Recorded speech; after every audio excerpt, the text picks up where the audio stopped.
हाँ जी सर, सभी को गुड मॉर्निंग। जी सर, सभी को good morning sir. Good morning, good morning, good morning.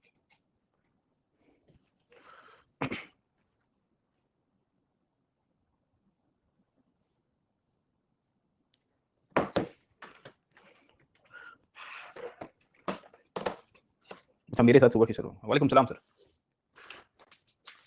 मेरे साथ सुबह की शुरुआत कर रहे हो, बहुत बढ़िया sir. Good morning sir. Good morning sir.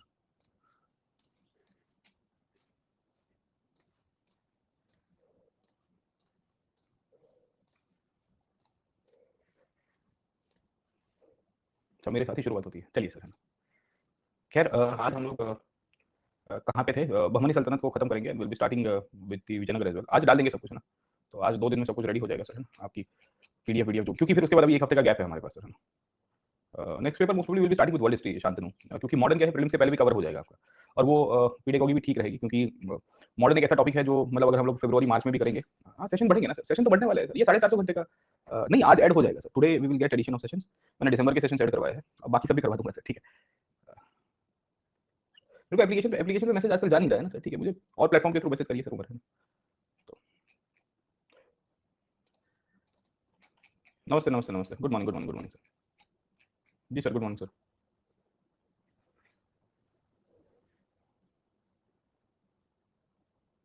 हाँ, क्लासेस ऐड हो जाएंगे, आज ऐड हो जाएंगे सर। आज ऐड होंगे। आज हम लोग, आज से मतलब हम लोग 10 तारीख तक ऑफ ले रहे हैं। 3 4 5 6 7 8 9, ठीक है। और 10 मतलब वी हैव गॉट अराउंड 7 और 8 डेज। नॉट सो सोशल और introvert person, no I don't see, okay, if you are able to express yourself, मतलब देखिए इंट्रोवर्ट का मतलब वैसा नहीं कि आप एक्सप्रेस ही ना कर पाओ सर, है ना। देखो सोशल लाइफ में इंट्रोवर्ट होना बात अलग है, और पब्लिक लाइफ में इंट्रोवर्ट होना बात अलग है, समझे। सोशल लाइफ में तो हम भी इंट्रोवर्ट है सर, मैं भी ज्यादा बकबक नहीं करता हूँ। कहाँ यार दुनिया को समझाने बैठे क्या है, क्या चल रहा है सर, समझे। तो अब थोड़ा बोल लेते हैं, क्योंकि अब क्या है कि प्रोफेशन ही ऐसा हो गया है। बट जब पढ़ाने आते हैं तो फिर रगड़ के बोलते हैं सर, ठीक है, उसमें कोई दिक्कत नहीं है ना सर। हाँ, बट आपको प्रैक्टिस करना ये चाहिए कि अगर आप हिचक रहे हो, मतलब इफ समथिंग इज स्टॉपिंग, अगर आप देखिए कि मतलब वो मजा नहीं आ रही है, तो बोलने में आपकी वो फ्लो नहीं आ रहा है, तो दैट यू शुड एक्चुअली मतलब ना, धीरे धीरे आपको इवेंचुअली वो तो ओवरकम कर दोगे सर, है ना। चलिए सर, है ना, हम लोग कल बहमनी सुल्तान की बात कर रहे थे, yesterday we were discussing about Bahmani sultan. आज सेशंस ऐड हो जाएंगे सर, ठीक है। सेशंस आज ऐड हो जाएंगे सर, है ना। टुडे हम लोग उसका एडिशन करेंगे, एंड अप टिल 31 दिसंबर तक सेशन सेट किए हैं हम। 11 दिसंबर से लेकर 31 दिसंबर तक ऑलमोस्ट नॉन स्टॉप करने वाले हैं। नॉन स्टॉप समझ में आ रहा है आपको सर, ठीक। तो मतलब इसमें कुछ कुछ भी बाकी नहीं रखेंगे सर, वैसा नॉन स्टॉप करने वाले, ओके। तो आपको लगेगा कि सर भारी हो गया है, बट फिर क्योंकि हमने ये 7 8 दिन गैप ले रहे हैं, तो आई फील दैट कि थोड़ा रगड़ के करना चाहिए सर हमको सर, ठीक है। यार आप किसको समझाने जाओगे सर, है ना। क्योंकि हम 3 से 8 मेरा 3 से 10 तारीख तक स्टिपुलेटेड, मतलब मेरा ऑलरेडी प्री ऑर्गेनाइज्ड ये ब्रेक था सर, है ना। तो और फिर कुछ कुछ जगह पे क्या होता है कि वो ब्रेक लेना पड़ने की आवश्यकता हो जाती है सर, ठीक है।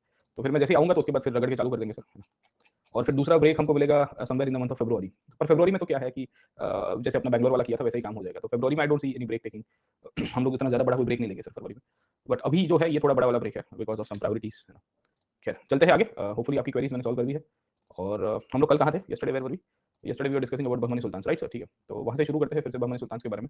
और बहमनी सल्तनत की ओरिजिन हमने देख ली थी कल के क्लास के अंदर, राइट, ओके। और ओरिजिन के थ्रू आपको ये बताने की कोशिश की थी कि बहमनी सुल्तान कौन थे, कहाँ से आए हैं सर, है ना, और इनका नाम कैसे पड़ा है सर, ठीक। तो नाम की कहानी हमने देखी थी, अरे भाई साहब सर, ठीक है। तो इग्नू का लोड हो गया सर, ठीक है। वापस आ जाते हैं अपन। कहाँ चला गया सर, ठीक है, बहमनी सल्तनत के बारे में। हाँ, हम लोग चले गए हैं यहाँ पे सर, ठीक है। ये रहा सर, ठीक है। So yesterday we had discussed about the Bahmani Sultans, and we had actually analyzed the story of the Bahmani Sultanate। और उसमें मैं आपको बता रहा था कि बहमनी सुल्तान कौन थे, कहाँ से आए थे, और इनकी कहानी कहाँ से कहाँ तक चलती है सर, ठीक है। तो हसन गंगू की कहानी हमने आपको बताई थी। yesterday we had discussed the story of Hasan Gangu, और हसन गंगू कौन था और उसकी क्या बैकग्राउंड रहती है सर, है ना। तो all this things we had actually discussed about, okay. तो वो क्लियर तो हो गया ना आपको हसन गंगू वाली कहानी सर। तो हसन गंगू कौन है, इसकी कहानी कहाँ से कहाँ चलती है, और हसन गंगू का बैकग्राउंड क्या था सर, है ना। तो वो सब चीज़ें हमने कल देख ली थी सर, ठीक है। तो आज हम लोग क्या करेंगे, बहमनियों के बारे में थोड़ा आगे समझेंगे सर, ठीक है। और बहमनी का आर्किटेक्चर और वो सब देख लेंगे सर। तो कल मैंने आपको हसन गंगू की कहानी बता दी थी बहमनी सुल्तान के बारे में। Yesterday we had also discussed about कि ये कहाँ से आया है सर, ठीक है ना। तो एक्चुअली कहानी ये है कि मोहम्मद बिन तुगलक ने एक ऑफिशियल की अपॉइंट की थी जिसका नाम था अमीर सदा सर। अमीर सदा का मतलब ये होता है कि on official who is having the provincial administration का हेड हुआ करता था सर, ठीक है। तो नॉर्मल केस में अमीर अमीर कहते थे ना सर, ठीक है। तो बेसिकली प्रोविंशियल एडमिनिस्ट्रेशन के हेड के रूप में अमीर सदा के रूप में उसको कंसीडर किया गया है। एंड यू विल फाइंड कि इसी बेसिस के रूप में ये जो हसन हुआ करता था, ये हसन की कहानी चलती है सर, ठीक है। तो हसन का जो मैंने आपको बताया कि जो रेज हुआ था वो ब्राह्मण के द्वारा हुआ था, उनका नाम गंगू था सर। और फिर हसन को एक बार वो खेत जोते जोते कहानी मिल जाती है, उसको पता चला कि भाई यहाँ पे तो ऐसा कुछ मिला है मुझे सर, ठीक है। और फिर नाम अलाउद्दीन हसन बहमन शाह करके दे दिया गया सर, ठीक है ना। तो hero of Iran Bahman Shah के रूप में या बहमनी सल्तनत के रूप में इसको कंसीडर किया गया। और बहमन शाह कौन थे मैंने आपको कल के क्लास के अंदर बताया थे सर, है ना। तो Bahman Shah was actually the Persian hero sir, ठीक है ना। तो ये पर्शियन हीरो हुआ करते थे जिनका नाम था बहमनी बी सफंदियार सर, ठीक है। तो बहमनी बी सफंदियार के नाम के ऊपर से इसकी शुरुआत होती है। हसन गंगू की कहानी आपको यहाँ से दिखेगी और किस तरह से स्टोरी हम लोग यहाँ से देख पाते हैं सर, ठीक है ना। तो first thing is clear to you sir कि क्या क्या स्टोरी इसके अंदर से रही है, and on what basis we are suppose to understand the Bahmani state and the Bahmani kingdom sir, ठीक है ना। तो पहली चीज आपको क्लियर होगी कि क्या बहमनी किंगडम के साथ जुड़ा हुआ टॉपिक है, और बेसिकली मैंने आपको ये बताने की कोशिश की कि बहमनी किंगडम कहाँ से कहाँ तक चल रहा है सर, ठीक है। तो अब आगे चलते हैं, let us go further and let us try to understand the next story of Bahmani sultan. Okay, अब देखिए बहमनी सुल्तान की कहानी क्या है सर, ठीक है। बहमनी सुल्तान में दो फेज के अंदर एक्सपांशन हुआ सर, ठीक है। पहला फेज 1347 से लेकर 1422 तक का पीरियड है सर, और दूसरा फेज अगर आप समझने की कोशिश करिए तो आपको मिलेगा दी 1422 से लेकर 1538 तक का पीरियड है सर, ठीक है। तो दो फेज के अंदर आपको बहमनी किंगडम्स का डेवलपमेंट मिलता है। First thing should be clear to you, जो पहला फेज है जो हमको फर्स्ट फेज के अंदर मिला, उसमें इनका इनिशियल जो डेवलपमेंट था बहुत लिमिटेड था, क्योंकि ये लोग बीदर से रूल करते थे। सो बीदर इज एक्चुअली प्लेस जहाँ पे हमको मिलेगा कि इनका पॉलिटिकल डेवलपमेंट होना शुरू हुआ था सर, ठीक है। एंड उसके बाद ये लोग गुलबर्ग में शिफ्ट हो गए सर, है ना। अब देखो हमारे लिए इंपॉर्टेंट यही है कि इनका जो गुलबर्ग वाली कहानी है वो हम लोग याद रखेंगे, रेदर देन बीदर वाली कहानी सर, ठीक है। क्योंकि जब ये लोग गुलबर्ग से रूल कर रहे थे सर, ठीक है ना, when they were ruling from Gulbarga, तो इनकी पॉलिटिकल इंपॉर्टेंस बढ़ती है सर, बीदर वाली जगह से नहीं बढ़ेगी सर, है ना। और जब ये लोग डेवलप भी कर रहे थे तो इसके कंटेम्प्रेरी इनकी लड़ाई विजयनगर के साथ हो रही है। अब क्वेश्चन आपको कहाँ से कहाँ आ रहा है सर, ठीक है ना। So you are suppose to understand कि क्वेश्चन आपको आएगा mainly with respect to the political expansion. Question आपको जनरली आएगा कि भाई इसमें राजाओं के रोल क्या हुआ करते थे। क्वेश्चन आपको यहाँ से आएगा कि किस तरह से जो डेवलपमेंट होता है आर्किटेक्चर के अंदर, उसमें से आएगा सर, ठीक है। तो नॉर्मल क्वेश्चन आपको बहमनी सुल्तानत से अभी तक कहाँ से कहाँ आया हुआ है, पहले आपको ये बता देता हूँ सर, ठीक है।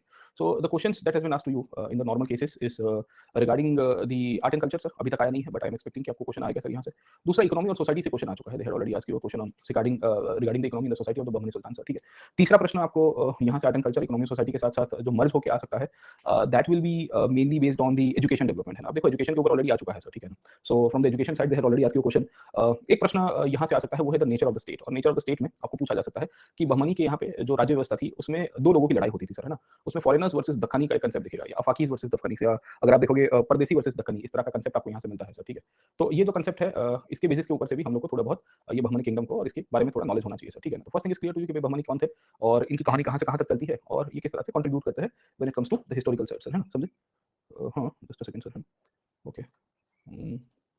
नहीं, चलो सर, है ना, let's start the session one more time. I thought कि मेरे को कहीं से कॉल आया था सर, है ना। चलो तो मैं क्या बता रहा था आपको, बहमनियों के बारे में बता रहा था। देखिए बहमनी में पहला जो फेज है वो पहला फेज के अंदर इसकी शुरुआत होगी अलाउद्दीन बहमन शाह के समय से। अलाउद्दीन बहमन शाह मतलब one of the first kings of the Bahmani sultan, okay. And gradually we come to know कि यहाँ पे जो सेकंड फेज है उसकी शुरुआत हो जाएगी सर, ठीक है। तो हम लोग जैसे कल के क्लास में किया था वैसा ही कर देते हैं, let us do something like that, जो हमने कल के क्लास में किया था। मतलब यस्टरडे हमने पहले ब्लैक बोर्ड के ऊपर पढ़ा और उसके बाद then we jumped to the slides, तो ज़्यादा ठीक रहता है ना। चलिए ओके, तो वापस आ जाते हैं, let me come back to this point and हम लोग ब्लैक बोर्ड के ऊपर चले जाते हैं सर, ठीक है। अब देखिए बहमनी का जो फेज वन है sir, phase one of the Bahmani sultan, just a second sir, just a second.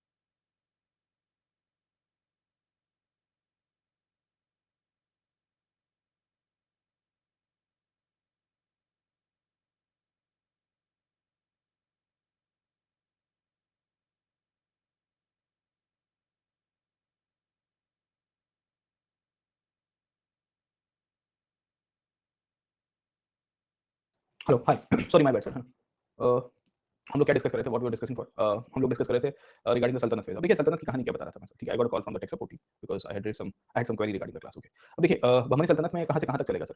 तो सबसे पहले अलाउद्दीन हसन गंगू जो है वहाँ से शुरुआत हो सकती है sir, the very first time आपको मिल जाएगी सर, ठीक है। अब अलाउद्दीन हसन गंगू के बाद कहानी आगे चलती है कि ये जब शुरुआत में इन्होंने फाउंडेशन किया 1340 के अंदर सर, है ना। At that time he had continuous conflict with Vijayanagara. अब क्यों विजयनगर के साथ कॉन्फ्लिक्ट हो रहा है उसके पीछे की कहानी आप समझिए सर।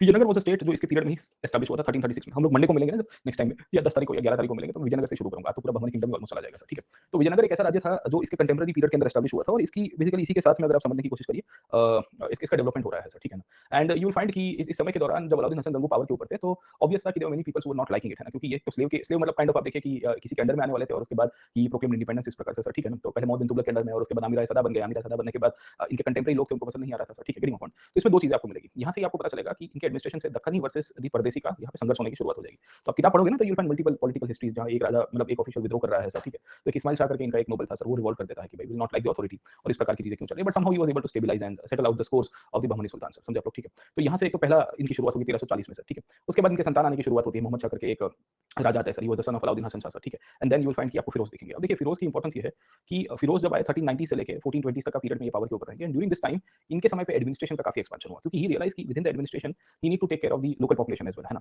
और दूसरी जो इनका मास पॉपुलेशन है वो कौन थी, हिंदू हुआ करती थी सर, ठीक है। तो हिंदू को एडमिनिस्ट्रेशन में इंक्लूड करने की आवश्यकता थी, without the inclusion of the Hindu population तो फिर they won't be able to control and survive for long period sir, समझे आप लोग, ठीक है। सो कंटिन्यूअसली इनकी कंट्री भी विजयनगर के साथ चलेगी सर, है ना। पर फिरोज शाह बहमनी का इंपॉर्टेंस ये है कि इनके समय पे एजुकेशन का और फिर बहुत सारी चीजें जो है वो डेवलप होने की शुरुआत हो जाती है। तो 1422 के बाद कहानी क्या है सर, ठीक है। मैंने आपको अभी भी थोड़ी देर पहले बताया कि इनका जो फेज है वो 1422 के बाद बहुत आगे चला जाएगा सर, ठीक है। तो इनिशियल पीरियड में 1347 से लेकर 1422 तक का पीरियड है। ये 1347 से लेकर 1422 में दो ही राजा सबसे प्रासंगिक है। पहले अलाउद्दीन हसन गंगू जिनके समय से ये शुरुआत होती है सर, ठीक है। दूसरे फिरोज शाह बहमनी जिसके समय के दौरान अगर आप पकड़ने की कोशिश करें तो और एक्सपेंशन होगा सर, राइट सर, ठीक है। And fundamentally you see that इसके बाद इन्होंने अपना कैपिटल को शिफ्ट कर दिया सर, है ना। अब देखिए ये लोग पहले कहां से रूल करते थे, तो पहले इनका जो इनिशियल पीरियड था वो था बीदर से रूल करना था सर। अब बीदर से इनके साथ कॉन्फ्लिक्ट ये हो रहा था कि because they were near to the neighbouring states, तो मालवा के साथ संघर्ष होने की शक्यता थी, या बाजू में काकटिया वारंगल वाले हुआ करते थे वो थोड़े रिवाइव हो रहे छोटे मोटे स्टेट्स, है ना। तो then they shifted to Gulbarga. अब देखिए गुलबर्ग से जब ये लोग शिफ्टिंग करते हैं तो यहाँ से क्या हो जाता है, फेज 2 ऑफ द बहमनी सल्तनत शुरू होता है। तो पॉलिटिकल हिस्ट्री के अंदर अगर आप देखिए तो अभी तक हमने ये जो दो राजाओं के बारे में आपको बताया, अलाउद्दीन हसन गंगू और फिरोज शाह बहमनी के बारे में, वो फेज 1 था सर, ठीक है।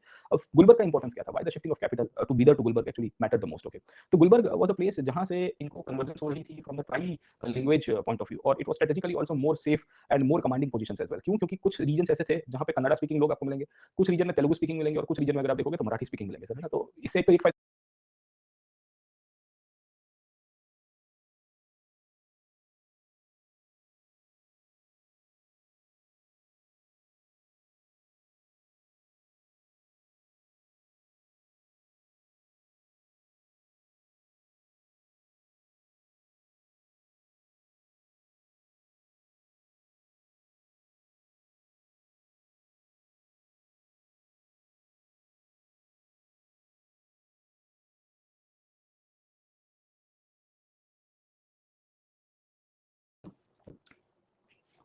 हाँ जी सर। Hello hello. जी सर। जी सर, अभी संघर्ष चल रहा था हमारा सर, सुबह सुबह वाला। ठीक है। आज आज संघर्ष वाला दिन थोड़ा ज्यादा लग रहा है सर, है ना? चलिए सर।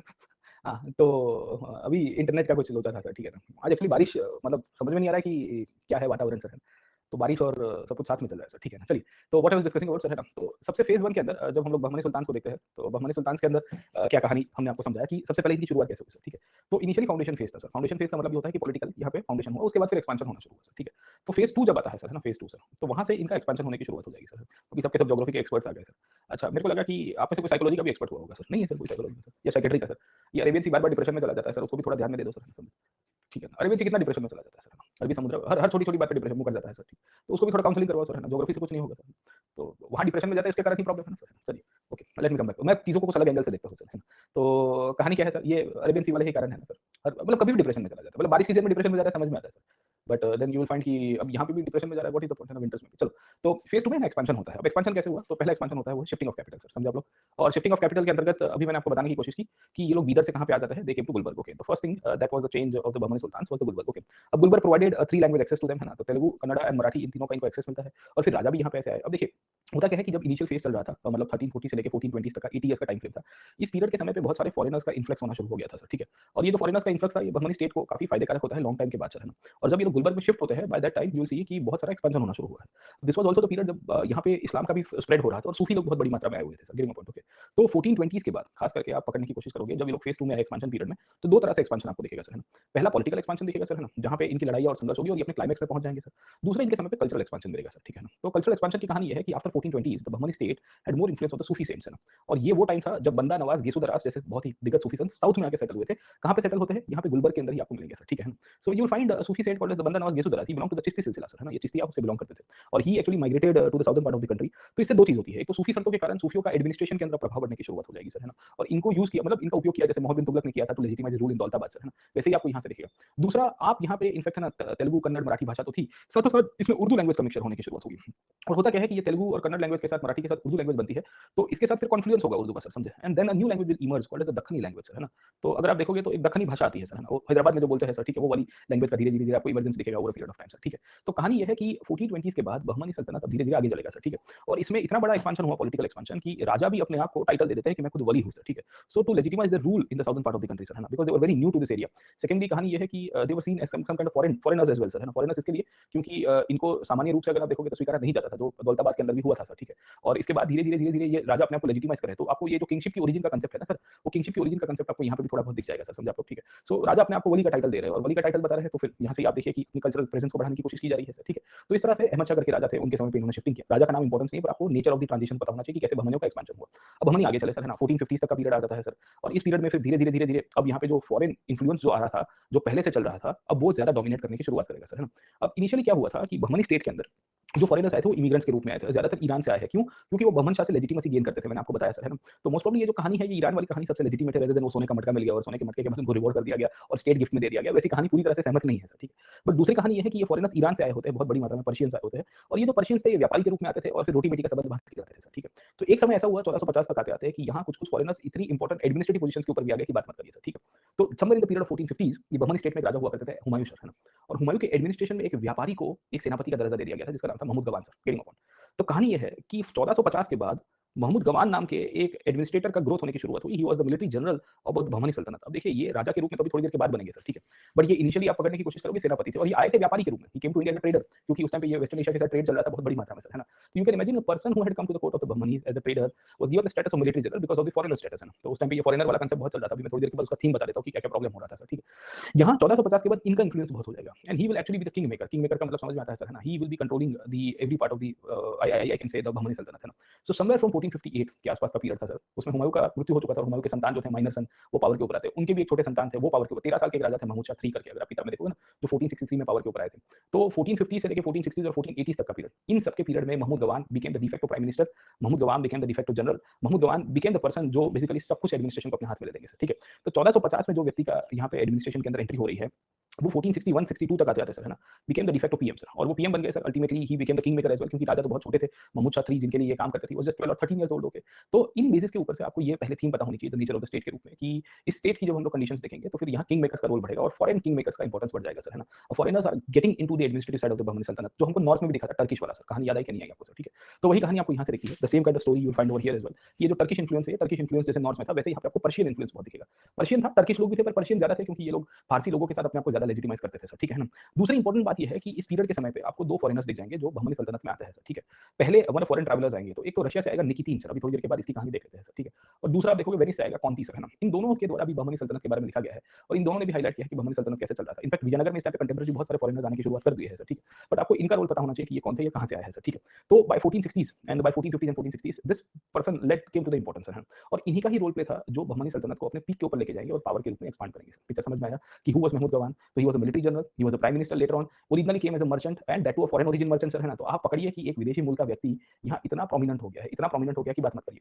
ये किसके अंडर में काम कर रहे थे? तो मोहम्मद शाह 3 करके एक राजा थे, उनके अंडर में। मोहम्मद शाह 3 बहुत छोटे थे जब ये पावर के ऊपर आए थे सर, है ना। मतलब he became the administrator sir, है ना। और धीरे-धीरे मोहम्मद शाह 3 के अंडर में काम करते हुए as a de facto prime minister and the military general, he was the person who was responsible behind expansion of administration sir, ठीक है। तो बहमनी सल्तनत में एक्चुअली एक ही व्यक्ति से प्रश्न आता है, वो इन्हीं से ही आता है, वो है महमूद गवान से सर, ठीक है। आप पिछले साल का पेपर भी उठा के देख लोगे, कल मैंने आपको क्वेश्चन बताए थे, उसमें भी इनका ही प्रश्न आया था कि भाई महमूद गवान का योगदान क्या है, वो बता दीजिए सर बहमनी सल्तनत में, और वो किस तरह से कहानी चलती है सर, ठीक है ना। चलिए, तो अब आगे चले जाते हैं महमूद गवान के ऊपर और समझने की कोशिश करते हैं कि महमूद गवान का योगदान क्या था इन द एडमिनिस्ट्रेटिव साइड और महमूद गवान क्या-क्या बेसिकली एडमिनिस्ट्रेशन में रिफॉर्म्स करते हैं सर, ठीक है। सो महमूद गवान की कहानी ये है कि 1461 में, ऐसे तो 1450 से इन्फ्लुएंस में आ गए थे, 50s के एंड में सर, और 1461 में उनका अपॉइंटमेंट हुआ था सर, ठीक है। और 1461 से लेके करीबन आप पकड़ के चलिए 1482 तक का जो पीरियड है, इस पीरियड के समय पे Mahmud Gawan became the de facto ruler और इसी पीरियड में उनका कंट्रीब्यूशन आपको दिखेगा सर, है ना। तो इनका रोल क्या है in the expansion of Bahmani सल्तनत सर, ठीक है। दूसरा इनका रोल क्या है in the art and culture sir, ठीक है।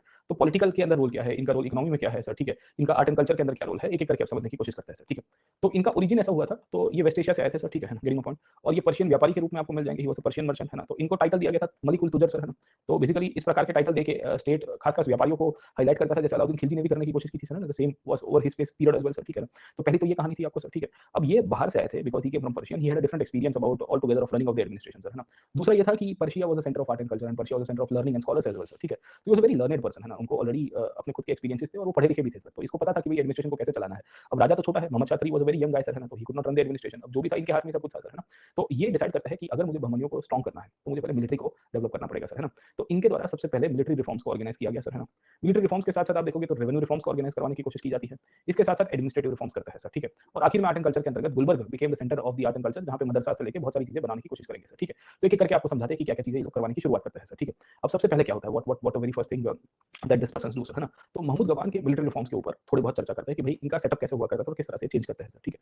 तो इनको पहले चीज पता चला कि आर्मी जो है वो आर्मी सुल्तान के कंट्रोल में थी नहीं पहले सर, है ना, क्योंकि वो लोकल लैंडलॉर्ड्स और काइंड ऑफ जो मिलिशिया हुआ करते थे उसके वहां पे हुआ करते थे। तो he took the control of the army and put it under the central command of the sultan. कहा कि भाई कैसे भी करके ये आर्मी सुल्तान के अंडर में होनी चाहिए, फिर ही बात चलेगी आगे से सर, समझे आप लोग, ठीक है। तो पहली तो दूसरी चीज इसने ये बताने की शुरुआत कर दी सर, ठीक है। सेकंड थिंग्स क्या किया कि एडमिनिस्ट्रेशन में जो दक्कनी नोबल्स हुआ करते थे, ये दक्कनी नोबल्स जो करप्शन करते थे, जो बेसिकली पैसा खा जाते थे, इनके करप्शन को इन्होंने स्टॉप करने की कोशिश की सर, ठीक है। तो दक्कनी नोबल्स नाराज है। अब याद रखिएगा कि ये दक्कनी नोबल्स के कारण इनका मृत्यु भी हुआ सर, है ना, because of the Deccani nobles he was actually killed as a part of conspiracy. अब कैसे मारा गया है थोड़ी बहुत उसके ऊपर भी चर्चा करेंगे, बट आप पहले इसको समझ जाइए सर, ठीक है। तो होता क्या है कि इन्होंने एडमिनिस्ट्रेशन में पर्शियन इन्फ्लुएंस बहुत बढ़ा दिया, पर्शियन और सेंट्रल एशियन इन्फ्लुएंस जो है वो बहुत बढ़ाने की कोशिश की एडमिनिस्ट्रेशन के अंदर, क्योंकि इनको लग रहा था कि जो भी इंपॉर्टेंट पोजीशंस है, ये इंपॉर्टेंट पोजीशंस मैं ऐसे ही लोगों को दूं जो मेरे तरफ में होंगे सर, समझे आप लोग, ठीक है ना, गेटिंग पॉइंट। तो इनके मिलिट्री के अंदर में इन्होंने रिफॉर्म्स तो करने की आवश्यकता की, but the problem was there कि इसके वो है ना सेक्टेरियन सीट्स बहुत क्रिएट हो जाएंगे सर, ठीक है। इनफैक्ट नोबल्स को पसंद नहीं आ रहा था कि ये लोग ऐसा कर रहे हैं सर, है ना। अब इनका फॉरेनर वाला कांसेप्ट की कहानी अभी थोड़ी देर के बाद आपको समझाता हूं, पहले गवान का पॉलिटिकल कंट्रीब्यूशन आप समझ जाइए सर, ठीक है। तो मिलिट्री रिफॉर्म्स कर रहे हैं एक साइड के ऊपर सर, है ना, आर्मी को अपने कंट्रोल में ले रहे हैं सर, ठीक है। दूसरा क्या किया इन्होंने, रेवेन्यू रिफॉर्म्स करने की शुरुआत की सर, है ना। और मिलिट्री और रेवेन्यू ये दोनों साथों साथ चलते हैं, जो हमने अलाउद्दीन खिलजी के समय के अंदर भी देख लिए थे सर, ठीक है ना। तो इन्होंने क्या किया, पहले गांव की जितनी भी लैंड्स हुआ करती थी, विलेज की लैंड्स की बेसिकली सर्वे करवा दी सर, है ना। और सर्वे करवाने के बाद उन्होंने कहा कि भाई इतना एस्टीमेट बनता है जमीन के ऊपर से, तो ये मुझे मिलनी चाहिए एट एनी कॉस्ट, है ना। अगर नहीं मिल रही है मतलब that means some corruption is taking place from the local level officials, और उनकी मैं पिटाई कर दूंगा सर, गेटिंग पॉइंट, समझे नहीं समझे। तो कहानी क्या चलती है, what do we see over here sir, है ना, कि एक तो रेवेन्यू सेटलमेंट करते हुए इन्होंने लैंड को फिर से रीअसेसमेंट करवाने की कोशिश की, और रीअसेसमेंट करवाने की कोशिश की तो उससे क्या होगा कि ऑब्वियस था कि पैसा वैसा कोई करप्ट कर रहा है तो पता चल जाएगा सर, ठीक है। दूसरी कहानी ये है कि इवन जो लोकल लेवल ऑफिशियल्स हुआ करते थे, कैसे खास करके अगर आप जैसे इनके एडमिनिस्ट्रेशन का पॉइंट ऑफ व्यू देखिए, तो एडमिनिस्ट्रेशन के पॉइंट ऑफ व्यू के अंदर से इन्होंने जो पूरा साम्राज्य था अपना, जो बहमनी किंगडम को एक्सपांड किया था sir with help of the military, वो अलग अलग पॉइंट्स के ऊपर डिवाइड किया गया था, अलग अलग यूनिट्स के ऊपर डिवाइड किया, जैसे इक्का सिस्टम हुआ करती थी ना वैसे सर, ठीक है। तो इसको ये लोग तरफ सिस्टम कहते थे सर, है ना। So you find new system of administration called as taraf system sir. So taraf was a unit of administration, जो नॉर्मल केस में अगर आप देखोगे प्रोविंसेस के लिए हम लोग कह सकते हैं सर, ठीक है, गेटिंग पॉइंट। और ये क्या करते थे कि कोई भी एरिया में यहाँ पे इन्होंने इनफैक्ट है ना कैप्चर किया है या अपना पॉलिटिकल डोमिनेशन बनाना है, तो वहाँ पे फोर्ट बना देते थे सर, ठीक है। तो एक फोर्ट बेसिकली एक तरफदार को दे देंगे सर, गेटिंग पॉइंट नोट, है ना। So he will be giving one fort और वन प्रोविंस टू द तरफदार सर, है ना। और ये कहते थे कि भाई इसको आपको चलाना है, इसका एडमिनिस्ट्रेशन आपको चलाना है। अब देखिए कभी-कभी कोई-कोई प्रोविंस बहुत बड़े होते थे सर, ठीक है, गेटिंग पॉइंट। सो जैसे आप साउथ इंडिया में ये वाला प्रोविंस देख लो, it was very huge, okay. वहाँ एक फोर्ट से नहीं चलेगा, वहाँ एक फोर्ट से नहीं चलेगा। अब इनको पता था कि अगर पूरी की पूरी मैंने लेजिटिमेसी एक ही व्यक्ति के नाम के ऊपर दे दी है, तरफदार उसको कहा जाता है, जैसे इक्तेदार नॉर्थ में था, this person will be very much dominating, है ना। तो इसके लिए इन्होंने रास्ता निकाला कि कोई भी प्रोविंशियल हेडक्वार्टर होगा that will be under the control of tarafdar, but वहाँ पे दूसरे छोटे-छोटे फोर्ट्स भी होने चाहिए, there will be multiple forts, है ना। जैसे एक बड़ा राज्य है तो उसके अंदर छोटे-छोटे और भी डिस्ट्रिक्ट हेडक्वार्टर्स और कैपिटल्स होंगे सर, है ना, समझे, यूनिट्स के रूप में, छोटे यूनिट्स के रूप में, सब यूनिट्स के रूप में। तो इन्होंने चेक्स एंड बैलेंस क्रिएट किए। उन्होंने जो अदर फोर्स हुआ करते थे एक ही प्रांत के अंदर, एक ही राज्य के अंदर से सर, ठीक है, वो तरफदार के नाम के ऊपर नहीं दिए, वहाँ पे किलेदार को अपॉइंट किया। किलेदार का मतलब क्या होता है, जो किले को संभालने की काम करेगा सर, ठीक है। तो ये क्या होता था कि चेक्स एंड बैलेंस क्रिएट करवाने की कोशिश की। He made sure that the तरफदार एंड द किलेदार्स always will be belonging to different different parties, है ना, समझे आप लोग, ठीक है। तो कहानी आपको ये दिखेगी कि इनके समय के दौरान इन्होंने मिलिट्री रिफॉर्म्स के साथ-साथ अपने स्ट्रेटेजिक रिफॉर्म्स भी किए, क्योंकि इनको पता था कि चेक्स एंड बैलेंसेस अगर नहीं क्रिएट करेंगे तो हो सकता है कि मेरे और मेरे ही जो ऑफिशियल्स हैं, नोबल्स हैं, मेरे सामने बगावत कर दे सर, ठीक है। और इसमें भी फॉरेनर्स वाला कांसेप्ट ज़्यादा ठीक-ठाक चल रहा था सर, गेटिंग पॉइंट, ओके। तो एक ये भी इनके समय पे आपको एक एडमिनिस्ट्रेटिव चेंज देखने को मिलेगा। तो क्या-क्या चीज़ हुई सर, है ना। अब तरफदार को कहा गया कि आपको अपनी सेना रखनी है, you are supposed to keep your own army sir, ठीक है, getting point. And over a period of time आपको ये भी ध्यान रखना है कि भाई कैसे भी करके हम लोग को मदद करनी पड़ेगी, you are supposed to help us sir, है ना। एंड जब हम आपको बताएंगे तो आपको बेसिकली हमारे लिए फाइट करने आना है सर, गेटिंग पॉइंट, है ना। तो इस प्रकार की चीजें आपको यहाँ से बहुत दिखेगी सर, है ना। तो गवान के समय के दौरान यहाँ ये जो दक्कनी और बहमनी सल्तनत है उसके अंदर बेसिकली मिलिट्री रिफॉर्म्स होने की शुरुआत हो गई सर, ठीक है। दूसरा महमूद गवान ने क्या यूज किया है मिलिट्री के पॉइंट ऑफ व्यू से सर, ठीक है, डिसेंट्रलाइज नहीं था, सेंट्रलाइज ही था सर। पर Mahmud Gawan wanted to keep this peoples in the check, है ना। अब किलेदार अगर तरफदार को पूरा का पूरा प्रोविंस दे दिया और उसके अंडर में आने वाले जितने भी किले हैं, जितने भी फोर्ट्स है वो सब दे दिए, तो what it will lead to sir, it will lead to a condition where तरफदार will become more dominant than the sultan. सुल्तान को कल उसको उतला दें, क्या पता सर, है ना। तो सुल्तान को पता है कि तरफदार को रखना है सर, है ना। पर तरफदार को उतनी भी अथॉरिटी और पावर नहीं देना है जो मेरे सामने ही बगावत करवा दे सर, ठीक है ना। So you will find yes multiple किलेदार अंडर तरफदार, नो सर। किलेदार will have their own autonomy sir, हम समझे नहीं समझे, they will be staying in the same provinces only, but तरफदार will not have the control of the forts. और जिसके पास फोर्ट्स नहीं है ऑब्वियस है कि he will not show more political power, क्योंकि फोर्ट्स के थ्रू ही पॉलिटिकल पावर चलता था सर, ठीक है, समझे नहीं समझे, ओके। तो ये कहानी आपको इसके अंदर से दिखेगी सर, है ना, मिलिट्री रिफॉर्म्स में, एडमिनिस्ट्रेशन के अंदर से सर, समझ में आया आपको। तो आर्मी में सुल्तान की कहानी शुरू की, आर्मी के अंदर तरफदार और कुलेदारी सिस्टम को इन्होंने बेसिकली एडमिनिस्ट्रेशन में चेंज करवाने की कोशिश की, और इससे फायदा ये होता था कि चेक्स एंड बैलेंसेस रहते थे, और हो सकता है कि विद्रोह अगर होगा तो लिमिटेड एरिया में ही आपको मिल जाएगा सर, गेटिंग पॉइंट, है ना, समझे आप लोग। तो तरफदार के पास जो एब्सोल्यूट पावर हुआ करता था, वो एब्सोल्यूट पावर को अगर आप देखोगे तो ये बदल देते हैं और इसके सामने चेक्स एंड बैलेंसेस को क्रिएट करते हैं सर, गेटिंग पॉइंट, समझे आप लोग, ठीक है। तो ये भी इनके समय पे आपको दिखे। दूसरा महमूद गवान की मिलिट्री के अंदर सबसे बड़ा फायदा है वो है गन पाउडर का यूज। अब देखिए he became one of the first sultans और the earliest sultans in the Bahmani सल्तनत जो गन पाउडर का यूज करते हैं। अब आप प्रीलिम्स के अंदर इस प्रकार के क्वेश्चन आपको बहुत फेस करने पड़ेंगे सर, ठीक है, कि gun powder was first used in the battle of Panipat, है ना। और फिर आप बोलोगे कि हाँ, हाँ, बाबर लेके आया था। बाबर भाई मोबाइल कैनन्स लेके आया था। गन पाउडर जो है, वो बेसिकली ये महमूद गवान के द्वारा बड़ी मात्रा में लड़ाइयों में यूज़ होता है सर, ठीक है ना? बट मोबाइल कैनन्स का यूज़ नहीं हो रहा था, बट या he was one of the earliest sultan to use the gunpowder in the battles, जब लड़ाई-वड़ाई होती थी सर, ठीक है? तो ये इसकी खासियत आपको यहाँ से मिलती है सर, ठीक है? तो इसकी भी एक आपको इंपॉर्टेंस मिलेगी सर, गेटिंग पॉइंट ओके। दूसरा मिलिटरी रिफॉर्म्स में इनके समय पे और क्या चेंज हुए सर, ठीक है? So because the sultan was the ultimate control of the army, इसको बेसिकली आमीर उल उमरा कहते थे सर, है ना? उसको आमीर उल उमरा कहते थे सर, ठीक है ना? तो अल्टीमेटली आर्मी का हेड के रूप में ये कार्य कर रहे हैं सर, ठीक है? तो इन्होंने आर्मी के अंदर भी काफ़ी सारे मतलब डिविजन्स बनवाए थे, डिपार्टमेंट्स बनवाए थे सर, ठीक है? So even in the medieval era sir, है ना? इन्होंने हाथी का कुछ-कुछ जगह के ऊपर यूज़ किया था। They had use the horses जो इन्फंट्री के रूप में यूज़ होते हैं। दे हैड यूज़ मतलब कैवलरी के रूप में यूज़ होते हैं। दे had the foot soldiers as well sir, ठीक है? उसमें भी खासियत ये थी कि हॉर्सेस जो थे इसके ऊपर ये लोग सैडल डाल के बेसिकली काम करते थे, स्टिरप्स और सैडल डाल के। तो फिर इससे क्या होता था कि आपकी मोबिलिटी भी रहेगी। मैंने आपको ऑलरेडी सैडल और स्टिरप्स के बारे में बता दिया था कि क्या-क्या कहानी रहती है सर, ठीक है ना? तो इनके यहाँ पे ट्रेडिशनल वेपन्स का भी यूज़ हो रहा था आर्मी के अंदर सर, है ना? और ट्रेडिशनल वेपन्स के साथ-साथ वी आल्सो फाइंड कि गन पाउडर का भी यूज़ हो रहा है। अब देखिए ट्रेडिशनल वेपन्स का मतलब क्या है सर, है ना? स्वॉर्ड हो गई है, शील्ड हो गई है, बो एंड एरो हो गया है, वो सब चीज़ें आपको यहाँ से दिख जाएगी sir, getting my point okay. तो ये चीज़ भी गवान के दौरान में ही चेंज होने की शुरुआत होती है। तो देखिए कि एक तो राजा को रेवेन्यू मिल रहा है सर, ठीक है? आर्मी के अंदर रिफॉर्म्स हो रहे हैं, करप्शन को रोकने की कोशिश की जा रही है, तरफदार और किलेदार के पावर को बैलेंस करवाने की कोशिश की जा रही है, गन पाउडर का उपयोग हो रहा है। अलग-अलग डिविजन्स क्रिएट करवाए जा रहे हैं, इन्फंट्री, कैवलरी, हॉर्सेस का जो डिपार्टमेंट होता है उसको कैवलरी कहते हैं सर, ठीक है ना? और फिर एलिफेंट्स का उपयोग किया जा रहा है। तो ये सब चीज़ें दर्शाती है कि किस तरह से आर्म्ड फोर्सेस के रिफॉर्म्स गवान के द्वारा किए गए सर, ठीक है ना? दूसरी कहानी ये है कि ये लोग है ना लैंड ग्रांट्स दिया करते थे अपने ऑफिशियल्स को सर, है ना? Getting my point. और इनको बोलते थे कि भई आप हमारे लिए काम कर रहे हो तो आपको कैश में सैलरी सीधे-सीधे नहीं मिलेगी, आपको लैंड ग्रांट्स मिलेगी सर, ठीक है? और जो सोल्जर्स हुआ करते थे सर, है ना? जो सोल्जर्स हुआ करते थे उसको ये लोग कैश में सैलरी दे देते थे सर, ठीक है? तो आज कोई भी एक ऑफिशियल है, देयर इज़ वन ऑफिशियल, उसको बेसिकली एक ज़मीन का टुकड़ा दिया गया है और उसके नीचे आने वाले सैनिक को कहा जाता था कि यू आर सपोज्ड टू पे अप इन द कैश, समझे तो? अब कहानी क्या है कि ये जो सिस्टम है ये विजयनगर के अंदर भी दिखेगी, इसको नयनकारा सिस्टम कहते हैं। मैं आपको पढ़ाऊँगा आपको आगे कहानी क्या है सर, ठीक है? सो ऑफिशियल्स को लैंड ग्रांट दिया गया और ऑफिशियल्स को कहा गया कि आपके नीचे आने वाले जो सैनिक है, उनको आपको कैश में सैलरी देनी पड़ेगी, जिससे चेक्स एंड बैलेंसेस क्रिएट होते हैं क्योंकि आपको तो रेवेन्यू ज़्यादा मिल रही है सर, ठीक है? और उसके बाद अगर आप पकड़ने की कोशिश करिए कि आपके पास जो सैनिक है, वो सैनिक की एक मात्रा सुल्तान के द्वारा दी हुई है। अब से फॉर एग्जांपल किसी को कहा गया कि आपको 500 सैनिक रखने हैं अपने अंडर में सर, ठीक है? If someone is collecting 25,000 rupees hypothetically sir, ठीक है? तो उसका एक फिक्स एक्सपेंसेस कर दिया था सर, है ना? तो सोल्जर्स के लिए फिक्स सैलरी का कांसेप्ट लेके आया महमूद गवान और महमूद गवान ने कहा कि इतनी सैलरी अपने तरफदार को या किलेदार को, अपने सैनिकों को देनी पड़ेगी कैश में सर, ठीक है? अब उसने रेवेन्यू असेसमेंट करवा दिया है। He had already done the revenue assessment, तो ही नो दैट कि इतना पैसा आएगा रेवेन्यू के अंदर से सर, ठीक है? अगर सम नोबल और सम काइंड ऑफ तरफदार और किलेदार is not paying the correct salary to the soldiers, तो सोल्जर्स कंप्लेन कर देंगे सर। दूसरी कहानी ये है कि if the excess amount of money is remaining in the hands of the तरफदार, दैट मीन्स द तरफदार is not having the stipulated number of soldiers. अब देखिए कहानी क्या है सर, ठीक है? कहानी आपको इसमें से उल्टी दिखेगी sir.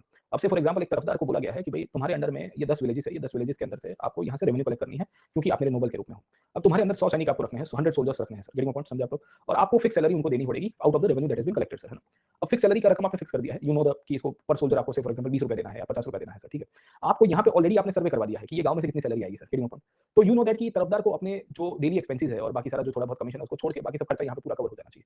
If some surplus amount is actually left out, that means you are doing some kind of corruption और either you are not paying your soldiers और either you are not having the stipulated number of soldiers जो आपको बोले गए थे अपने under में रखने के लिए सर, ठीक है? क्योंकि अगर आपके पास पैसा बचता है उसका मतलब क्या हुआ सर, है ना? आपने 100 सैनिक नहीं रखे। अगर आप 100 सैनिक रखते तो आपको ऑलरेडी जो खर्चा हो रहा है वो बैलेंस हो जाता from the revenue that is being, समझे आप लोग, ठीक है?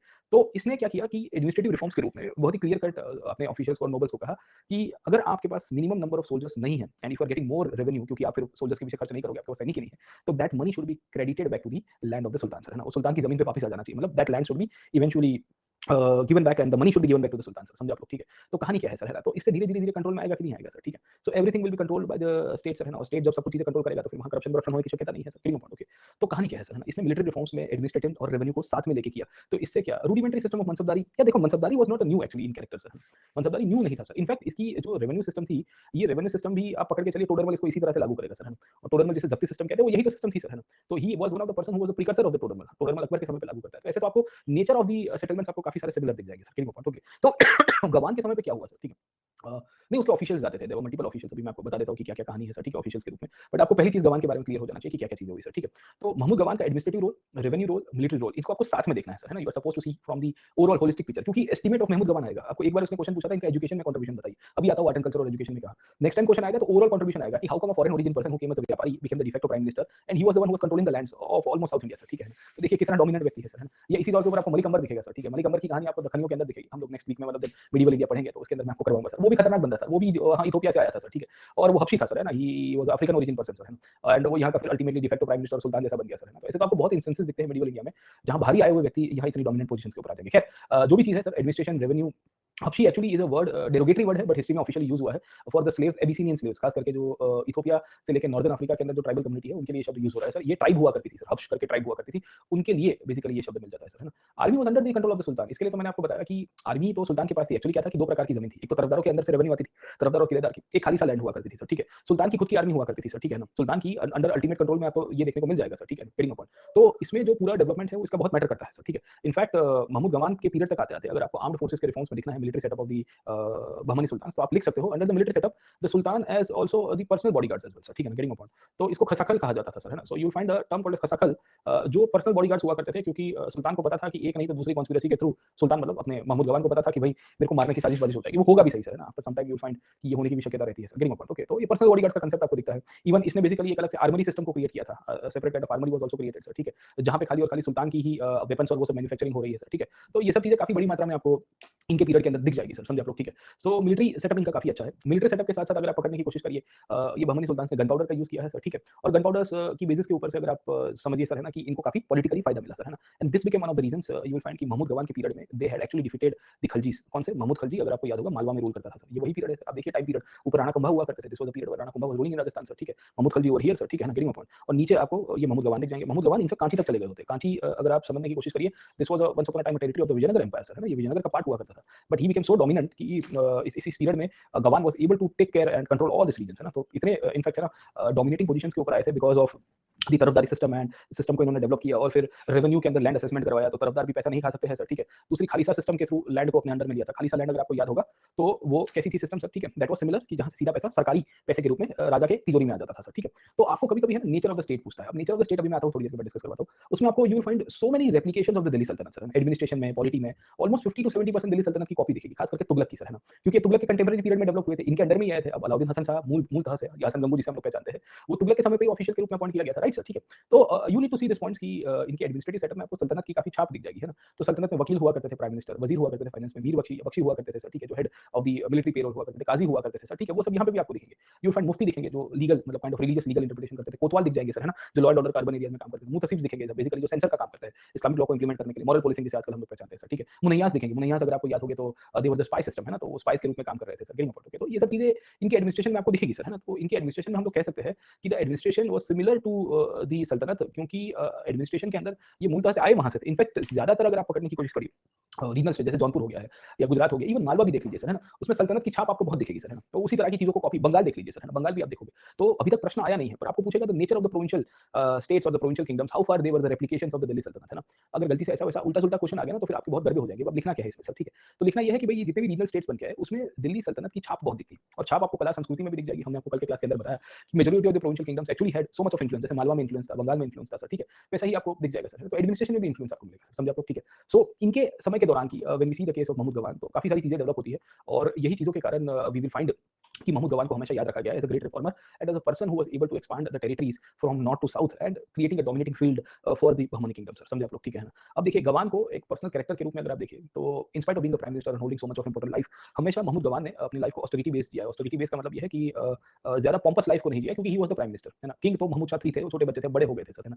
अब छोटा बच्चा बड़ा होता है तो इंपल्सिव भी हो जाता है, उसको लगता है कि अब अपन सुल्तान है सर, ठीक है, अपन थोड़ी प्राइम मिनिस्टर के अंडर में काम करेंगे सर, ठीक है। जो व्यक्ति ने अपना पूरा का पूरा जीवन जो है डिवोशन के रूप में लगा दिया, डिवोशन के रूप में मतलब वो अपने स्टेट के प्रति समर्पित थे सर, है ना। He was a very in fact learned man as well, क्योंकि इनको खुद को भी एक्सपीरियंस था राइटिंग के रूप में। तो ही ऑथर्ड 2 बुक्स एज वेल, इन्होंने 2-3 किताब भी लिखी थी सर, है ना। तो बेसिकली एक दीवान अशर करके किताब थी, ये फरिश्ता इसके बारे में लिखते हैं, और फरिश्ता जो 17th सेंचुरी में हो गए थे सर, है ना। तो लिखते हैं कि भाई गवान was the person who was a very learned and very scholar person, तो इनको लिटरेचर, मैथमेटिक्स, मेडिसिन हर एक भाषा के अंदर इनफैक्ट है ना, हर एक फील्ड में नॉलेज हुआ करता था। तो आप देखिए कि व्यापारी बंदा है, और व्यापारी बंदा होता है तो काइंड ऑफ आप पकड़ने की कोशिश करिए कि सब कुछ जानते थे और एडमिनिस्ट्रेशन में काफी काम कर रहे हैं sir, getting a point. Okay, अब प्रॉब्लम क्या हो रहा है सर, गवान इतना सारा फिजिकली रिफॉर्म्स कर रहे हैं और इतना अच्छा काम कर रहे हैं, पर एक प्रॉब्लम ये था गवान के समय पे कि अफकाकीज, या बेसिकली आप देखोगे Afaqis were the newcomers, the cosmopolitan people, the foreign origin people, या इन्हीं के लिए कभी कभी शब्द यूज मिलेगा परदेसी, है ना। तो अफाकी और परदेसी लोग डोमिनेट कर रहे हैं सर। प्राइम मिनिस्टर भी अफाकी ओरिजिन का है।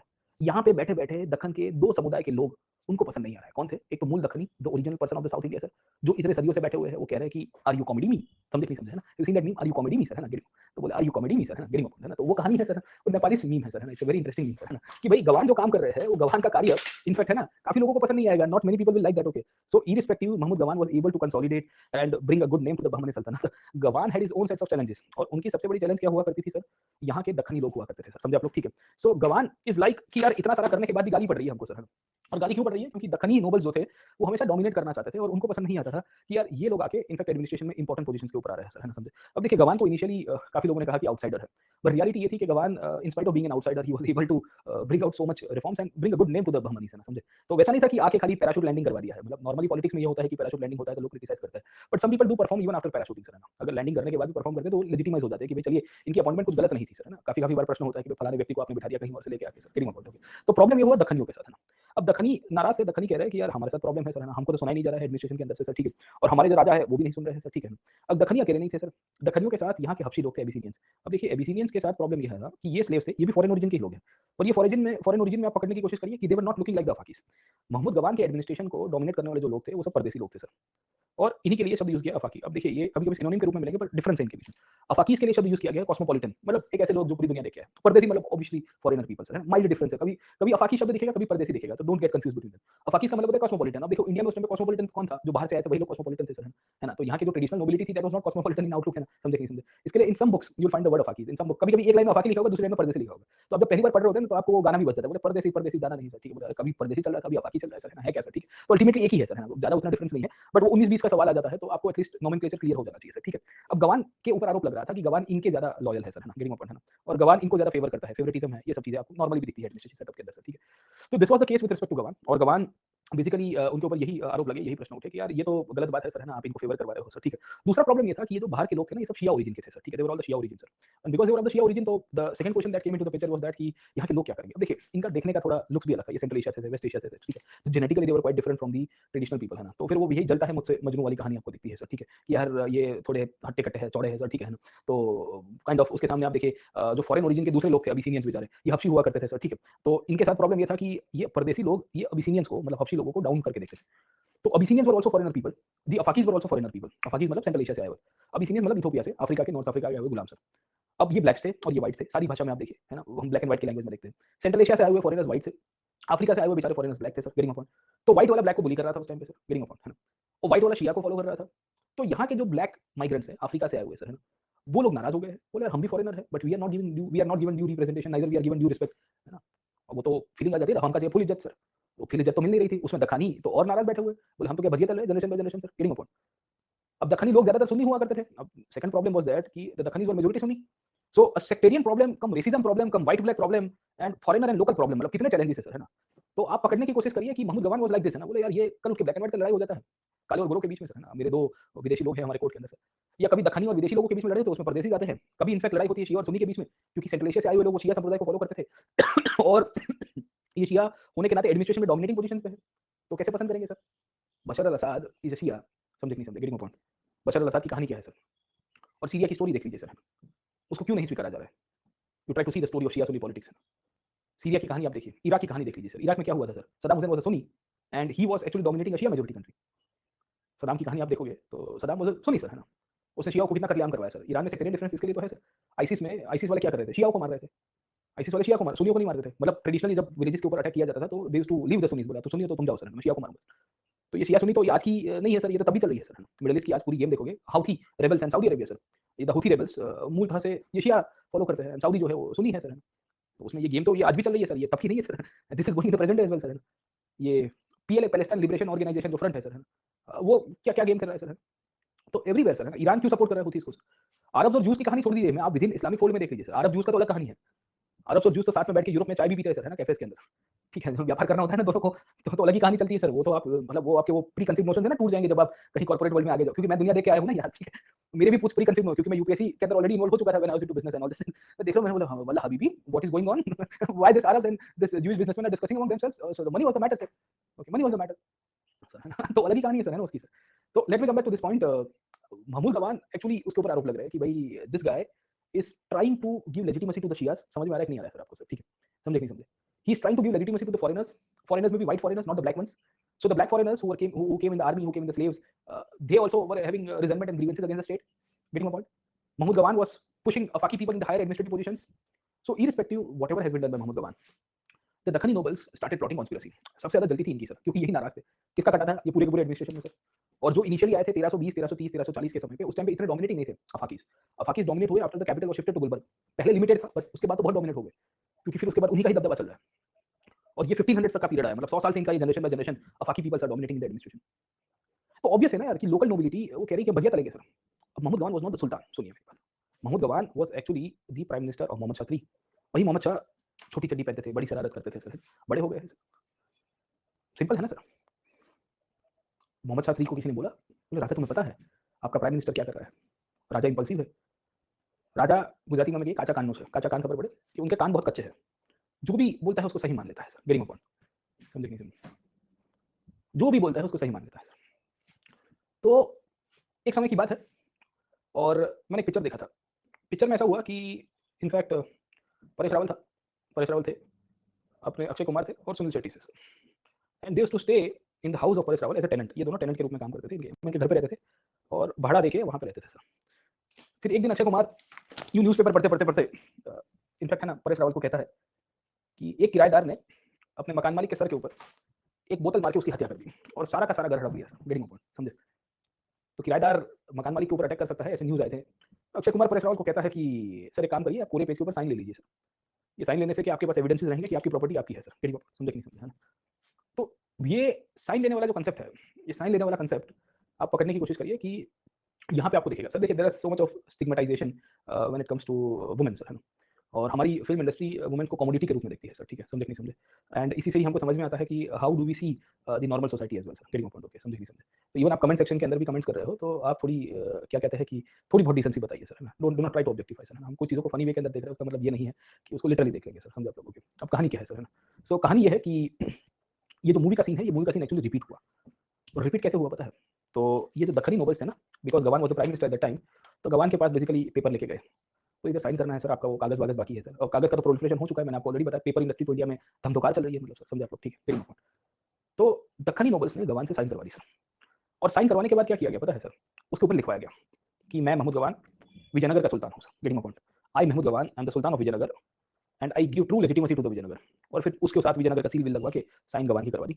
और ये लेटर पहुँचवा दिया सर किसके पास? मोहम्मद शाह के पास, हू वाज़ द किंग। अब ये छोटा लड़का राजा बन गया sir. Getting my point? Mahmud Gawan की ये लेटर, गवान को पता नहीं है प्राइम मिनिस्टर के रूप में कितने लेटर साइन करते हैं सर। आपको थोड़ी पता है सर। आप जब सरकारी ऑफिस में होंगे ना बाबू, तो आपका चपरासी आएगा आपके पास, चपरासी ऑफिशियल, वो यूं करके फाइल खड़ी रखेगा, फिर बोलेगा कि सर इधर साइन करना, इधर। तो आप इधर करोगे, फिर वो पेज पलटा देगा सर, इधर साइन करना, इधर, फिर पेज पलटा के बोलेगा इधर साइन करना, इधर, इधर, इधर। खाली आप देखोगे नहीं सर, आप दिन में एक डीएम के रूप में, एसडीएम के रूप में पचासों सैकड़ों साइन करोगे sir. Getting my point? You will not be aware actually about you are signing. हो सकता है कि 25 साल के बाद उसका फतवा पड़ जाएगा सर, समझे आप लोग? गेटिंग, समझे कि नहीं? कि भाई किधर साइन करके आया भाई तू? तो गवान के साथ ये हुआ कि बीइंग द प्राइम मिनिस्टर उसने कर दिया, ट्रस्ट में था, बोले मेरे ही नोबल्स कुछ काम करने के लिए आए हैं सर, प्राइम मिनिस्टर उसके सिवा सिस्टम चलेगी नहीं सर। और फिर लेटर को फॉर्ज कर दिया गया, मोहम्मद शाह को लेटर दिखाया गया। अब मोहम्मद शाह इनफैक्ट मोहम्मद शाह III, हाँ, एट दैट टाइम सर, है ना? सो मोहम्मद III नाम था उनका, मोहम्मद शाह III। तो मोहम्मद शाह III जो थे वो एक बार गवान को कोर्ट में बुलाते हैं ये लेटर को लेके सर, है ना? उनके पास ये लेटर था। और फिर महमूद गवान को कहते हैं कि गवान, बोले, गवान ने कहा जी सुल्तान। बोले यार एक चीज़ बताओ, बोले कोई हमारा ही अपना हमारे दुश्मनों के साथ मिल जाए और उनके साथ उनके एडमिनिस्ट्रेशन में सबसे हाईएस्ट पोजीशन में जाए तो वो व्यक्ति के साथ क्या करना चाहिए? तो महमूद गवान ने जवाब दिया कि राजा वही करना चाहिए जो मैं करता हूँ। बोले क्या? बोले गला काट देना चाहिए। फिर मोहम्मद शाह III ने लेटर दिखाया, बोले ये क्या है? गवान देख रहा है, गवान बोल रहा है कि मेरी ज़बान टूट गई थी भैया, ये लेटर साइन मेरी है पर आगे पीछे की कहानी मेरी नहीं है सर। राजा कहता है कि गवान तुमने जो कहा था वही अब तुम्हारे साथ भी होगा। You will be testing your own medicine without any thought, without any discussions और डिबेट। तलवार मैदान से निकली और खटाक से गला काट दिया गया महमूद गवान का। दक्खनी लोग कोर्ट में बैठे-बैठे खी कर रहे हैं। बोले आए बड़े प्राइम मिनिस्टर बनने के लिए सर, समझे? गवान के आखिरी शब्द थे कि आपको बहुत भारी पड़ेगा, और ये हुआ भी सही सर। 1482 में गवान का गला काटा गया, 1481 में काटा गया था, वही ईयर है 1481-82 में। और 1518 तक आते-आते बहमनी सुल्तानत टूट गया। The next 30 years the saltanat went down. In fact Mohammad Shah III की लड़ाई होती है उसके बाद विजयनगर के साथ। और जब उसकी लड़ाई हो रही थी तो वो अपने आखिर के समय पे था Mohammad Shah III, the king who killed Mohammad Gawan with his own sword. उसको तब पता चला कि मैंने गलती की थी। बट अब तो क्या है ना, अब काहे रोना जब चिड़िया चुग गई खेत से। तो इस कहानी में Gawan one of the greatest administrators of the Bahmani Sultanate है, came to an end. And Gawan की जो कहानी है वो यहाँ पे खत्म होती है सर। और इसके बाद फिर इनका कोई कंट्रीब्यूशन नहीं रहा। उसके बाद मोहम्मद शाह करके एक और राजा है, मोहम्मद III का लड़का था, मोहम्मद III का लड़का था मोहम्मद शाह। मतलब इतने सारे मोहम्मद शाह 1, मोहम्मद शाह 2, आप कंफ्यूज हो जाओगे, इसके लिए मैं जा नहीं रहा उसके अंदर से। बट ये जो दक्खनी वर्सेस अफाकी का जो इशू है वो 1518 तक आते-आते बहुत हाई हो गया। 1518 में कृष्णदेव राय ने इनको खुंदेल-खुंदेल के मारा। मतलब इतना खुंदेल के मारा की बात मत करिए। एक कंडीशन तो ऐसी आई थी कि बहमनी राजाओं को मदद लेने की जरूरत पड़ गई थी विजयनगर के पास, क्योंकि बहमनियों के अंदर बगावत होनी शुरू हो गई। और ये बगावत क्यों होती है? क्योंकि बहमनी राजवंश हैड कैप्चर्ड मल्टीपल एरियाज। और इसमें कुतुब शाही, निजाम शाही, आदिल शाही, बरार शाही, फरीद शाही करके जो शाही वंश के जो छोटे राजा लोग थे वो अपने आप को डोमिनेट कर रहे हैं। बोला we will not accept the authority of the Bahmani sultans. और एक ऐसी स्थिति का सर्जन हुआ जहाँ पे ये बहमानी राजा अपने ही अंडर में आने वाले जो छोटे सुल्तान थे सर, शाही वंश के, उनके सामने झेल नहीं पाए, they came to an end sir, समझे। सो बहमनी सल्तनत की कहानी समझ में आई, ये गवान तक की स्टोरी है सर। इतनी खराब कहानी रहती है कि विजयनगर में जब कृष्णदेव राय 1509 के बाद विजयनगर के अंदर कृष्णदेव राय सर, ठीक है। और कहानी में कृष्णदेव राय के अंदर आऊंगा तो मैं आपको बताऊंगा कि कृष्णदेव राय ने एक्चुअली बहमनियों की मदद की थी सर। होता यह है कि 1500 तक आते आते ये जो बहमनी सल्तनत है उसके अंडर में आने वाले जो शाही वंश के जो छोटे राजा थे वो अपने आप को इंडिपेंडेंट कर रहे हैं, and the Bahmani kingdom is trying to control them. ये वो टाइम है जब विजयनगर साम्राज्य बन के आ रहा था और विजयनगर के अंदर कृष्णदेव राय पावर के ऊपर थे 1509 में, and this is the time where Bahmanis were not able to control their house, ये अपने घर को नहीं कंट्रोल कर पा रहे, और इनके सामने अपने ही सामंतों ने बगावत कर दी थी। ये शाही वंश के मैं राजा बता रहा था, उसमें आदिल शाही, निजाम शाही और कुतुब शाही तो बहुत डोमिनेटिंग थे, जिनको फिर औरंगजेब खत्म करता है ओवर पीरियड ऑफ टाइम। तो इन सब कहानियों के कारण बहमनियों का अंत हुआ और बहमनी साम्राज्य जो है वो खत्म हो जाता है, ठीक है। तो पूरी कहानी समझ में आई पॉलिटिकल सेंस में सर क्या होता है सर, और गवान की कहानी क्या थी सर, करिंग। तो होता यह है कि ये जो बहमनी किंगडम है जो एक टाइम के ऊपर बहुत डोमिनेटिंग था, if you can see over here, यहाँ पे आपको दिख रहा है सर, ठीक है। वो टूट के फिर इसमें से इसमें डेवलप हो गया सर। उसमें बीजापुर आया, गोलकोंडा आया, बीदर आया, अहमदनगर आया और बिरार आया सर, करिंग पॉइंट समझे। ये सब राज्यों में आपके दक्खनी स्टेट्स बन के आए। ये कब आता है, they became more prominence in 1520s and 1530s के बाद सर। तो बहमनियों से ही इंडिपेंडेंट हुआ आपका दक्खनी सुल्तान, और दक्खनी सुल्तान जब इंडिपेंडेंट हो रहा था तब विजयनगर विजयनगर के रूप में तो काम कर ही रहा है सर। आदिल शाही राजा जो थे वो बहमनियों के मतलब शाही वंश जो थे, या इनिशियली आप पकड़ने की कोशिश करो कि इनके अंडर में लोकल किंग्स के रूप में कार्य कर रहे थे, और उसके बाद ये अपने आप को इंडिपेंडेंट करेंगे सर, किंग जैसे 1500 तक आते आते आदिल शाही अपने आप को रिसर्जेंस के रूप में एस्टैब्लिश कर रहे हैं और फिर विल गेटिंग इंडिपेंडेंस है ना, किंग। तो विजयनगर तो विजयनगर के रूप में चलता रहा, विजयनगर 1336 से लेके 1565 तक चलता रहेगा। बहमनी किंगडम के साथ ये हुआ कि बहमनी किंगडम 1347 में बना, 1518 तक आते आते ऑलमोस्ट डिसइंटीग्रेट हुआ है, 1538 में फाइनल डिसइंटीग्रेशन हो गया, और तब तक ये दक्खनी सुल्तान आ गए थे सर। तो विजयनगर की पहले बहमनियों के साथ लड़ाई होती थी, Vijayanagar had continuous conflict with Bahmani. किताब में देखो यहाँ लड़ाई चल रही है, खटाखटी खटाखटी अलग अलग जनरेशन। मैं नहीं जा रहा हूँ पॉलिटिकल हिस्ट्री में क्योंकि क्वेश्चन नहीं आ रहे हैं, आते भी नहीं है सर, उतना करने जाएंगे तो फिर अपना सिलेबस खत्म नहीं होगा, तो 2 घंटे में बहमनी को निपटाना है सर, समझे आप लोग, ठीक है। फिर विजयनगर की लड़ाई ये दक्खनियों के साथ होगी, विजयनगर क्योंकि ये 1518 के बाद ये दक्खनी अपने आप को इंडिपेंडेंट कर देंगे ना, 1509 में ही ऑलमोस्ट इंडिपेंडेंट हो गए थे। अब देखिए 1500 1509 10 तक आते आते ये दक्खनी स्टेट्स बहमनियों से इंडिपेंडेंट कर देंगे। 1518 में तो एक लड़ाई होगी दीवानी की लड़ाई, आप कभी किताब में देखेंगे हम लोग नेक्स्ट टाइम के अंदर भी, उसमें कृष्णदेव राय इनको खुंदेल खुंदेल के मारते हैं दक्खनी स्टेट्स को, क्योंकि दक्खनी स्टेट्स में बहमनियों से इंडिपेंडेंट हो गए थे। एक ऐसी स्थिति आ गई थी जहां बहमनी राजा विजयनगर की मदद ले रहे थे, यार भाई मदद कर दे यार, मेरे ही सामंत मेरे सामने बगावत कर रहे हैं सर, तो ये कंडीशन थी बहमनी राज्य की, समझे। तो 1538 में फाइनल इनका एंड हो गया और they were assimilated and amalgamated into the regional states, समझे। तो ये पूरी कहानी आपको यहाँ से दिखेगी कि क्या क्या स्टोरी रहती है और किस तरह से बहमनियों का कहानी चली सर, है ना, समझे। अब बहमनियों में नेचर ऑफ द स्टेट में क्या क्या चीजें आएगी, पहले हम लोग वो देख लेते हैं, then once again will come back to, फिर उसमें ये शाही वंश है सर, है ना, Nizam Shahi of Ahmednagar, Adil Shahi of Bijapur, Qutb Shahi of Golconda, Imad Shahi of Berar and Barid Shahi of Bidar sir, है ना। तो ये आपके अलग अलग शाही डायनेस्टीज आपको दिखेंगे जो यहाँ पे रूल करना है, पर वो कब आते हैं सर, 1518 के बाद आएंगे सर। ये प्रोमिनेंट कब होते हैं, 1518 में। इसके पहले भी थे, हाँ, जैसे Bijapur used to be independent in the early 1500 में इंडिपेंडेंट हो गया था सर, ठीक है, बट वो बहमनी सुल्तान उसको कंट्रोल कर रहा होता है, बीजापुर कह रहा है नहीं मैं, तो ये सब गवान के बाद हुआ।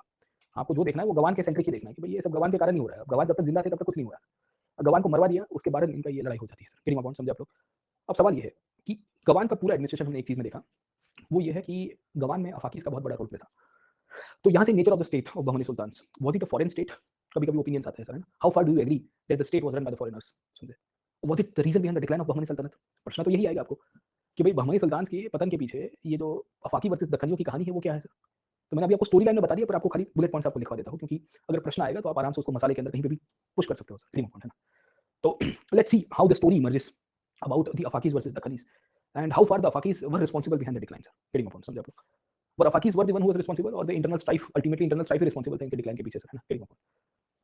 और फिर उसके बाद संघर्ष क्या हुआ, तो आपको थोड़ी बहुत आइडिया रहनी चाहिए कि क्या कहानी है और अफाकीज और दक्कनीज की स्टोरी क्या है सर, है ना। अब देखिए नेचर ऑफ द स्टेट के अंदर आपको प्रश्न बहुत कम आने की शक्यता है, पर नॉर्मली आपको कहीं मसाले में ऐड करने के लिए ठीक रहेगा सर, ठीक। तो नेचर ऑफ द स्टेट में हम लोग पहला देखेंगे कि we will find the imitation of Delhi saltanat in the administration. Delhi सल्तनत का एडमिनिस्ट्रेटिव इमिटेशन दिखेगा, द फर्स्ट आउटकम और द फर्स्ट थिंग। अब कहाँ कहाँ इमिटेशन दिख रहा है, तो अभी आपको स्लाइड में बता देता हूँ so that it becomes easy for you to comprehend things. ये वाला था आपका सर, ठीक है ना।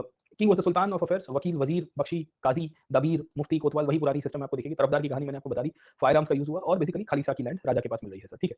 तो इमिटेशन क्यों बताया मैंने आपको कि भाई एडमिनिस्ट्रेशन और रेवेन्यू में काफी सारी सिमिलरिटी है सर, है ना। तो आप दिल्ली सल्तनत को पढ़े हुए हो, इसके लिए मैं ज्यादा इसके ऊपर मतलब है ना हाईलाइट नहीं कर रहा हूँ, ज्यादा नहीं बोल रहे सर, चलेगा सर, ठीक है, वेरी इंपॉर्टेंट। दूसरी कहानी है कि not they imitated from the Delhi Sultanate but they had cut off from the imperial government. मतलब यह है कि they did not maintain relations with the imperial government. अब ऐसा क्यों हुआ सर, है ना, because they wanted to carve out their own empire sir. So because they wanted to carve out their own empire, तो दे मेड श्योर कि दिल्ली के सुल्तान के साथ हम लोग रिलेशंस नहीं रखेंगे। अब ये तुगलक के बाद इंडिपेंडेंट हुए तो लोधीज में, सैयद में इनके कोई रिलेशंस नहीं दिखेंगे सर, करीम कौन समझे। तीसरा, इनके स्टेट के अंदर भी आपको थियोक्रेटिक रिजीम दिख जाएगी। थियोक्रेटिक रिजीम क्यों, क्योंकि इन्होंने भी जजिया लागू किया था सर, इनके यहाँ पे भी अगर आप देखोगे तो हिंदूज को जिमीज के रूप में कंसीडर किया गया था in certain parts, sir, getting point, समझे? और जो पावर है वो अभी भी रिलीजियस लॉ के हिसाब से चल रहा है, सर, ठीक है। प्रॉब्लम ये हो रहा था कि इसमें हम लोग ये कह सकते हैं कि थियोक्रेटिक रिजीम में जो शिया वर्सेस सुन्नी डिफरेंसेस है ये काफी बड़ी मात्रा में हाईलाइट हो गया है, सर, गेटिंग पॉइंट, समझे? तो एक तो ये नेचर ऑफ द स्टेट में तीसरा पार्ट हम लोग लिख सकते हैं कि भाई इसमें ये लड़ाई हो रही थी, इश्यूज चल रहे थे। चौथा नेचर ऑफ द स्टेट में बहमनी सल्तान में हम लोग हाईलाइट करेंगे, वो है the role of the foreigners. और ये सबसे मेन पॉइंट था। In fact they were the ones जिसके कारण बेसिकली जो दक्खनी नोबल्स है उसके कारण ये लड़ाई और कॉन्फ्लिक्ट में लोग चले जाते हैं, सर, ठीक है ना, करिए।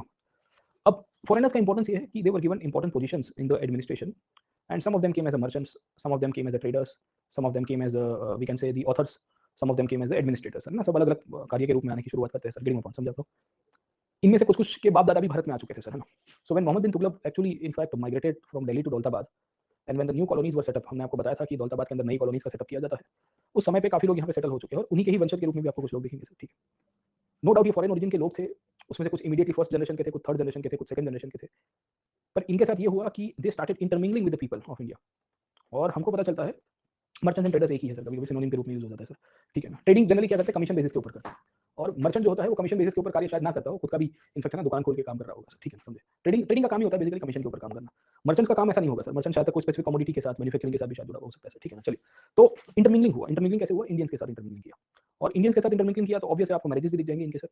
और इनमें से कुछ कुछ नोबल्स ऐसे थे, अगर आप पकड़ने की कोशिश करिए, कि जो भारतीय स्त्रियों के साथ शादी भी करते हैं भारतीय समाज के साथ, और ये नेटिव ब्लड के साथ ज्वाइन कर देंगे। तो इनकी सेकंड जनरेशन जो आती है अफाकीस की, वो एक्चुअली इनफैक्ट आप देखिएगा तो वैसे लोग हुआ करते थे जो आधे भारतीय बन चुके थे, sir, half half blood Indian, क्योंकि मदर इनकी शायद इंडियन हो सकती थी, जैसे फिरोज शाह तुगलक के केस और उन सब में भी हमने देखा था, सर, ठीक है। तो even in the Bahman state will find this, समझ आप लोग। थर्ड पॉइंट ये है कि ये लोग बहुत ही बहादुर थे, सर, है ना। They showed their valour at any given point of, जैसे मोहम्मद गवान देखिए, उसकी विजडम देखिए, सर। तो वो दखनियों के पास शायद तक नहीं आ रही थी, सर, गेटिंग पॉइंट। तो बहमनी स्टेट जो था it was looking for the right people, कि यार कोई हमको ऐसा मिले जो हमारे लिए कार्य करे। महमूद गवान ने इंप्रेस किया था राजा को कि भाई देखिए मेरे पास ये स्किल्स है, तो मैं आपके लिए काम कर सकता हूँ, sir, getting point. And this is one of the reasons you will find कि इन लोगों को रिकॉग्नाइज किया गया, इन्होंने भी अपनी मेरिट को प्रूव किया, और मेरिट को प्रूव किया, इसके बाद इनको एडमिनिस्ट्रेशन में स्वीकारा गया, sir, getting point. So they were good commanders, they were good administrator, they were good leaders as well, sir, है ना। And this is how once they came into the administration, sir, तो उसके बाद they started dominating it. और जब domination करने की शुरुआत हो जाएगी तो ऑब्वियस था कि इनके नंबर्स तो बहुत लिमिटेड थे, फ्यू नंबर्स शियास थे, but they were controlling the Sunni majority, sir, getting point. अब उसके सामने दक्खनियों की कहानी मैंने आपको बताने की कोशिश की कि दक्खनियों के साथ क्या हुआ, सर। दक्खनियों को लग रहा था कि यार हमारे साथ प्रेफरेंस नहीं दिया जा रहा है, हमको एक्सक्लूड किया जा रहा है, हम सुन्नी संप्रदाय फॉलो करते हैं। और दक्खनियों को मदद किसने की, अब अबिसिनियंस ने। अबिसिनियंस हबशी लोग थे जिनको ये अफाकीस पसंद नहीं करते थे, सब ठीक है।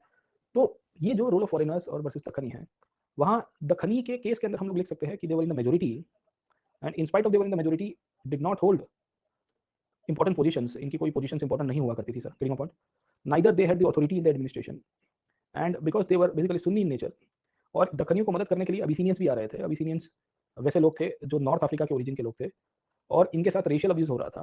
तो all this thing created a internal strife into the Deccani Sultanate. This internal strife ultimately became the reason behind the killing of Mahmud Gawan and eventually the decline of the Deccani Sultanate, और we can say the Bahmani Sultanate, समझे? तो अगर आपको प्रश्न आता है नेचर ऑफ स्टेट के अंदर, तो आप 7-8 पॉइंट के थ्रू आप हाईलाइट करने की कोशिश करोगे कि इमिटेशन ऑफ दिल्ली सल्तनत था और फिर इसमें फर्क क्या था और इसमें किस तरह से चीजें चलती है, ठीक है ना।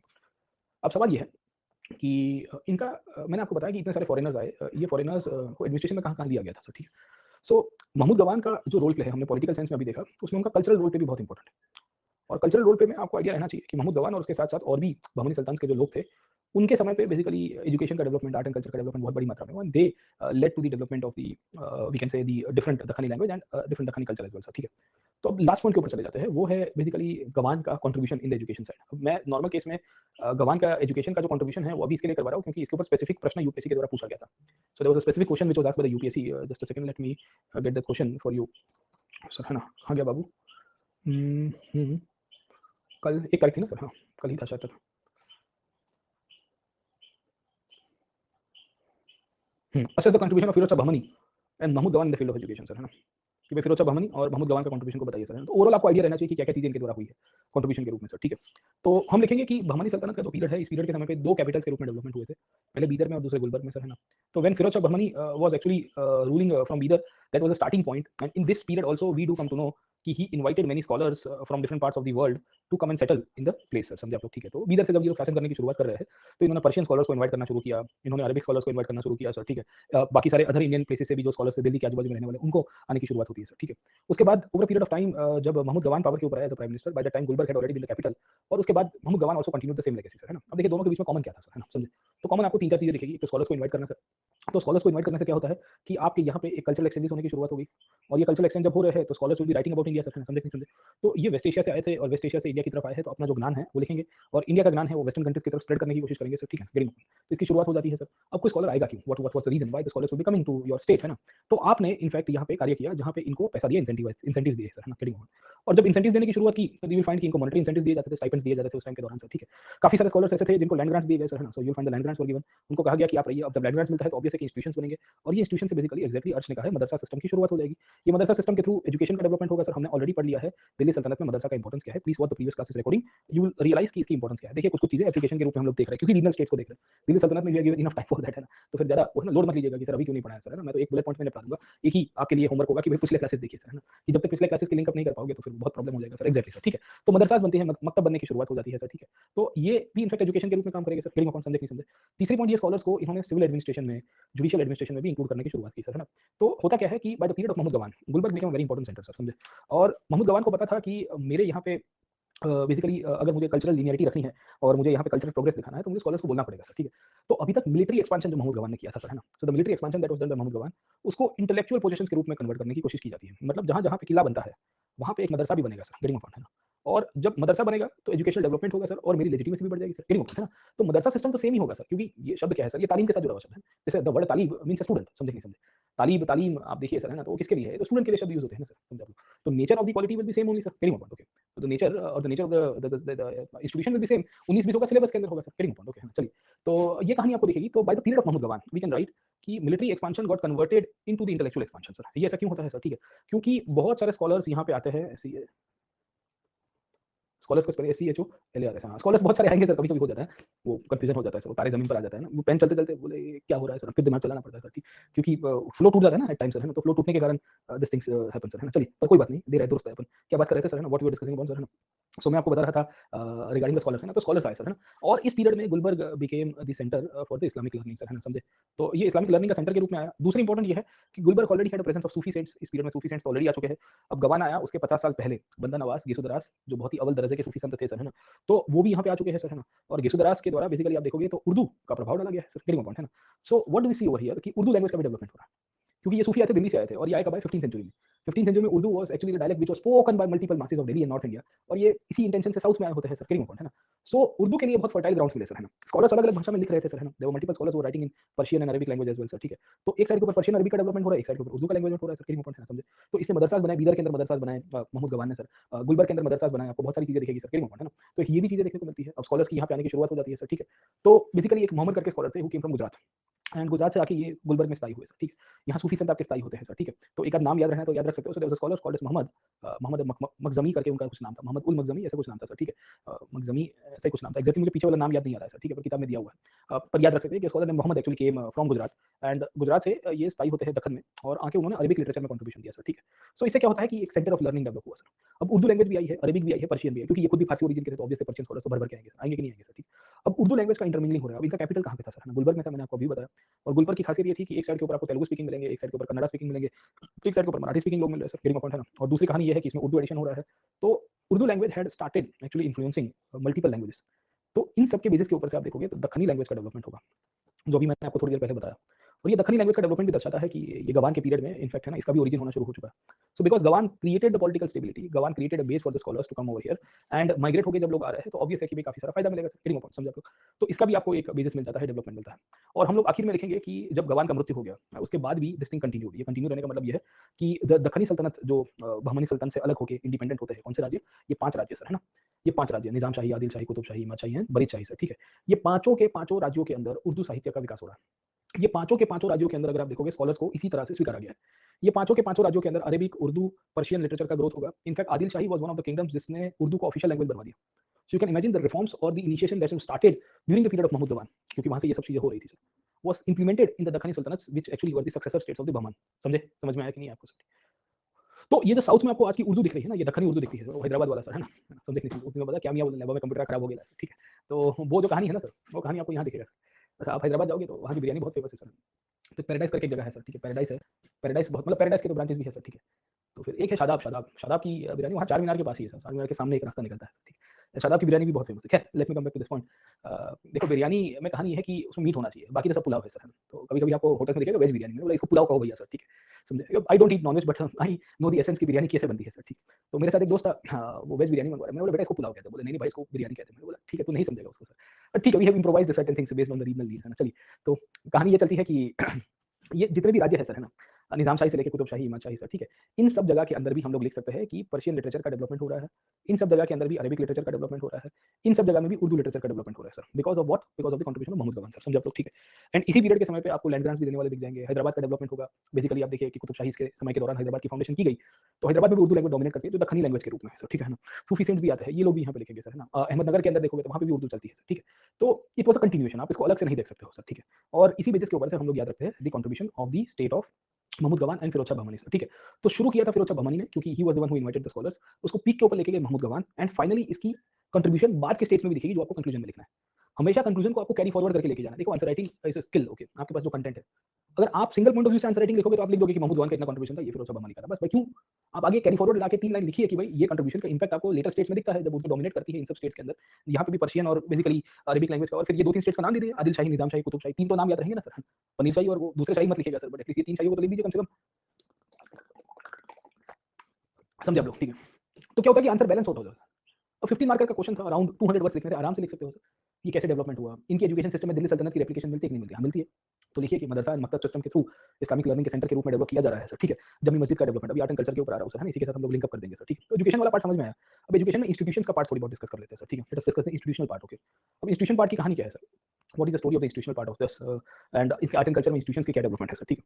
अब देखिए आर्ट एंड कल्चर और इंस्टीट्यूशन अब दोनों साथ में, मतलब आर्किटेक्चर के साथ जुड़ा हुआ है, जो अब यहाँ से प्रश्न नहीं आया है। मेरी गट फीलिंग ये कह रही है कि यहाँ से प्रश्न आएगा। इन्होंने एक बार सोसाइटी इकोनॉमी के ऊपर प्रश्न पूछा था, और फिर दूसरा यहाँ से आया था सर, ठीक है? अब पहले 2 मिनट के ऊपर डिस्कस करते हैं, उसके बाद we will come back to the architecture as well sir, ठीक है? अब देखिए आर्किटेक्चर है ना, इनका 3 फेज़ में डेवलप हुआ सर। 3 फेजेस में इनका आर्किटेक्चर डेवलप होता है सर, ठीक है? पहला फेज़ जो था वो 1300s के अंदर डेवलप हुआ, 1340s में सर, है ना? गेटिंग माय पॉइंट, समझे? तो इनिशियली अगर आप पकड़ने की कोशिश करोगे तो 1340s में डेवलप होता है। सेकंड फेज़ अगर आप देखोगे तो 1400s के अंदर डेवलप होता है सर, गेटिंग माय पॉइंट। और थर्ड फेज़ है वो 1500 में डेवलप होगा, जो दक्खनी स्टेट्स के रूप में डेवलप होता है सर, गेटिंग माय पॉइंट, है ना? इनिशियली आप पकड़ने की कोशिश करोगे तो वही बीदर से गुलबर्ग वाली जो कहानी है, उसके साथ ही जुड़ा हुआ आर्किटेक्चर का फेज़ दिखेगा। एंड यू विल फाइंड कि इसी बेसिस के ऊपर से इनका इनिशियल बीदर में था, कुछ-कुछ आपको गुलबर्ग के अंदर आर्किटेक्चर और फेज़ दिख जाएगा सर, गेटिंग माय पॉइंट, है ना? तो इनिशियली इनके यहाँ पे जो डेवलपमेंट हो रहा है सर, ठीक है ना? वो डेवलपमेंट के अंदर आपको गुलबर्ग एक महत्व की फेज़ दिखेगी सर, उसके बाद फिर बीदर, और दोनों में कंटेम्परेरी डेवलपमेंट दिखेगी, क्योंकि वो 2 स्टेट 2 कैपिटल जैसी सिस्टम आपको मिल जाती है सर, ठीक। तो फर्स्ट फेज़ के अंदर आपको टॉम बिल्डिंग दिखता है सर, और टॉम बिल्डिंग हमने आपको ऑलरेडी पढ़ा दिया है आर्किटेक्चर के अंदर कि भई टॉम का इंपॉर्टेंस क्या था सर, गेटिंग माय पॉइंट। इनके जो टॉम हुआ करते थे, they were similar to the Tughlaq dynasty, getting my point. तो इनके आर्किटेक्चर में भी आपको तुगलक डायनेस्टी की रेप्लिकेशंस दिखेगी सर। अब आप लिख सकते हो कि इसमें इन्होंने थिक वॉल्स का यूज़ किया सर। हमने देखा था कि स्लोपिंग पैटर्न की यूज़ की जाती है। स्लोपिंग पैटर्न याद आया कि नहीं आया? स्लोपिंग वॉल्स, जिसको बैटर वॉल या बटरेस कहते हैं सर, गेटिंग माय पॉइंट, है ना? डेकोरेशन के ऊपर ज़्यादा फोकस नहीं किया गया, क्योंकि ये इनिशियल फेज़ के ऊपर थे, 1300 के पीरियड में अपना नया-नया फाउंडेशन किया था सर, ठीक है? ये वो पीरियड था जहाँ पे पर्शियन इन्फ्लुएंस बहुत डोमिनेट कर रहा है, क्योंकि ये सब विदेशी चीज़ों को ज़्यादा इनफैक्ट है ना तवज्जो देने की कोशिश कर रहे थे सर, गेटिंग माय पॉइंट, है ना? सो इस तरह की बेस आपको यहाँ से दिखेगी सर। इनके यहाँ पे भी आप देखोगे तो मस्जिद बनती है, और राजा अपने आप को लेजिटिमाइज़ करने के लिए जमी मस्जिद का स्थापना करवाएगा। One of the earliest Jami Masjid was established at Gulbarga during this period sir, ठीक है? ये वो टाइम है जब हमको पता चलता है कि हिंदू इन्फ्लुएंस बहुत लिमिटेड था सर, ठीक है? हिंदू इन्फ्लुएंस का मतलब ये है कि they did not copy the Hindu influence, क्योंकि ये अफाकीज़ वर्सेस क्या है कि दक्खनी का जो लड़ाई चल रहा था, उसमें ये भी था कि we will not borrow anything from the local architecture, getting my point. तो बहुत लिमिटेड चीज़ें आपको इंडियन आर्किटेक्चर या इंडियन आर्ट फॉर्म से ये लोग बोरो करते हुए दिख जाएँगे सर, ठीक है? Getting my point. उसके बाद कहानी आगे चलती है, और कहानी के अंदर अगर आप पकड़ने की कोशिश करिए कि फेज़ 2 की शुरुआत हो गई, और फेज़ 2 के अंतर्गत अगर आप पकड़िए कि जो ट्रांसफर ऑफ कैपिटल हो रहे हैं, ट्रांसफर ऑफ कैपिटल के द्वारा बेसिकली अब नई-नई चीज़ें निकल के आई सर, ठीक है? तो ये जो नई चीज़ें निकल के आ रही है, उसके द्वारा वी कम टू नो कि Bidar became the important place in the administrative side, है ना? एंड इस पीरियड के समय पे इन्होंने टॉम बिल्डिंग की साइज़ थोड़ी बढ़ा दी सर। दूसरा ये है कि इस पीरियड पे पर्शियन प्लस हिंदू इन्फ्लुएंस आपको दोनों मिल जाएगा। So in the architecture side will find both the Persian and the Hindu influence coming together sir, ठीक। तीसरी ये है कि इन्होंने टाइल्स का यूज़ करना शुरू किया, जो कलरफुल टाइल्स हुआ करती थी। अब कलरफुल टाइल्स हमने देखा था कि मालवा आर्किटेक्चर में डिज़ाइन में बहुत यूज़ हो रही है। वैसी चीज़ ये लोग यूज़ करने की शुरुआत करेंगे सर, गेटिंग माय पॉइंट, है ना? दूसरा, इनके द्वारा बिल्डिंग के ऊपर पेंटिंग्स का भी आपको एविडेंसेस मिल जाता है, जो नई प्रकार की चीज़ें हमको यहाँ से मिलेगी सर, गेटिंग माय पॉइंट, है ना? तो this was also very new eight that time as well sir, ठीक है।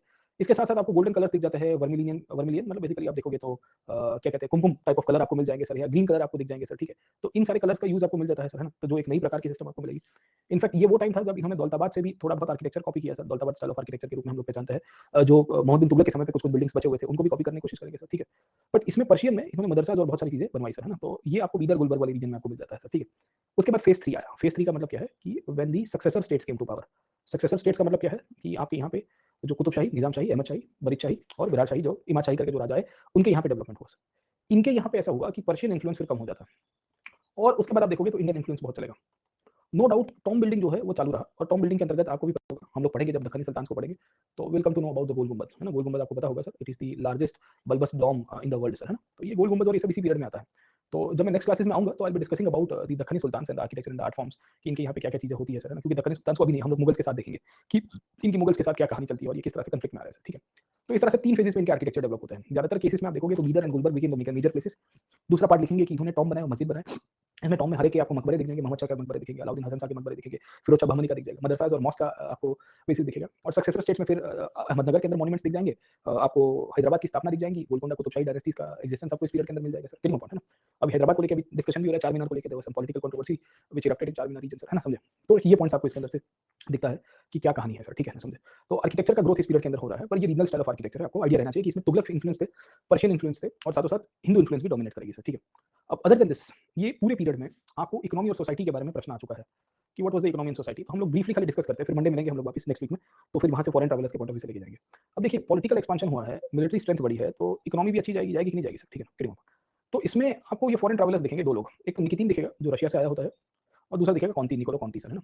ये दोनों महाशय बताते हैं कि इस पीरियड के समय पे कैसी इकोनॉमिक कंडीशंस हुआ करती थी सर, ठीक। निकितीन बताता है कि यहाँ से घोड़े का व्यापार होता था, कपड़ों का व्यापार होता था, सिल्क का व्यापार होता था, गेटिंग है ना, पेपर का व्यापार होता था, multiple types of development used to take place. Nikitin और कॉन्टी दोनों बताते हैं कि यहाँ पे बाजार का निर्माण किया गया था sir, and Conti was from Venice, by the way Venice से आया था सर, ठीक है, getting. So you will find कि निकितीन रशिया से आया होता है सर, निकोलो कॉन्टी था अफांसा निकितीन हुआ करता था रशिया से, ठीक है। ये मार्केट सिस्टम के बारे में बताते हैं सर। ये बताते हैं कि भारत का वेस्ट एशिया के साथ उस टाइम पे व्यापार हो रहा है सर, और खास करके खुरासन मतलब जो सेंट्रल एशिया वाला रीजन है वहाँ से व्यापार हो रहा है सर, ठीक है। और यहाँ से घोड़े बड़ी मात्रा में आ रहे हैं। इन्होंने ये भी बताया कि इस पीरियड के समय पे इन्होंने पोर्ट्स का एक्सपेंशन किया था, और पोर्ट्स के एक्सपेंशन के रूप में अगर आप समझने की कोशिश करिए तो दाबुल नाम का एक पोर्ट आपको दिखेगा सर, है ना, मुस्तफाबाद के रूप में भी पहचानते हैं सर, है ना, getting a point. So you find on the western coast there was a port called as the Mustafabad. ये महमूद गवान के समय के ही पोर्ट्स के बारे में आपको मिलेगा, और जिसकी ट्रेडिंग वेस्ट एशिया और नॉर्थ अफ्रीका के साथ भी हो जाती थी सर, है ना, समझे आप, गेटिंग अपॉइंट। तो ये दबुल है, ये महाराष्ट्र कोकन कोर्ट के अंदर आपको दिखेगा, देवुल या दबुल कहते हैं उसको सर, ठीक है ना, गेटिंग अपॉइंट। तो इसमें भी आपको बेसिस मिल जाते हैं कि भाई इकोनॉमिक कंडीशंस इनकी कैसी हुआ करती थी। तो overall this was a period of economic prosperity, और this has been collaborated by multiple authors who visited the court of Vijayanagar as well. तो अभी हम लोग नेक्स्ट क्लास में आएंगे जब विजयनगर के ऑथर्स में देखेंगे, उसमें निकितीन और कॉन्टी को भी मैं आपको थोड़ा बहुत पढ़ा दूंगा, तो इनके द्वारा भी क्या क्या चीजें लिखी गई वो भी आपको मिलेगी। इसमें अच्छा एक चीज याद रखिएगा कि यहाँ से एक्सपोर्ट होते थे, पेपर, पेपर लिखवा दिया मैंने, हाँ, तो सिल्क, क्लॉथ, पेपर है, ये सब चीजें हैं। दूसरे हम लोग चाइना से भी व्यापार करते थे, we also did trade with China, और चाइना से फर आता था सर, है ना। तो ये सब चीजें फॉरेन ऑथर्स के द्वारा लिखी गई, और इससे समझ में आता है कि इकोनॉमिक कंडीशंस थोड़ी ठीक ठाक थी। इनफैक्ट इकोनॉमिक कंडीशंस में हमने रेवेन्यू रिफॉर्म्स को ऑलरेडी पढ़ लिया है, और रेवेन्यू रिफॉर्म्स को मैंने आपको बताने की कोशिश की है कि महमूद गवान के द्वारा कौन से रेवेन्यू रिफॉर्म्स होते हैं सर इस पीरियड में, राइट सर, ठीक है। तो ये भी आपको बेसिस दिखेगी सर, ठीक है। दूसरी इनकी सोशल कंडीशंस कैसी हुआ करती थी। देखिए इनकी सोसाइटी में कोई भी प्रकार की एक्सक्लूसिविटी नहीं थी, आपको बहुत कॉस्मोपॉलिटन सोसाइटी दिखेगी। अब कॉस्मोपॉलिटन क्यों बोला गया है सर, मल्टी रिलीजियस सोसाइटी दिखती है आपको, हिंदूज दिखेंगे, मुस्लिम्स दिखेंगे, मुस्लिम्स में दक्कनी मुस्लिम्स भी दिखेंगे, आपको सेंट्रल एशियन मुस्लिम्स भी दिखेंगे, वेस्ट एशियन मुस्लिम भी दिख जाएंगे सर, गेटिंग अपॉइंट, है ना। अबिसिनियंस भी दिख जाएंगे, और लेटर ऑन फिर पोर्चुगीज आए थे, पोर्चुगीज भी दिख जाते हैं 1500 के बाद, तो पोर्चुगीज भी आ चुके हैं सर, गेटिंग अपॉइंट, है ना।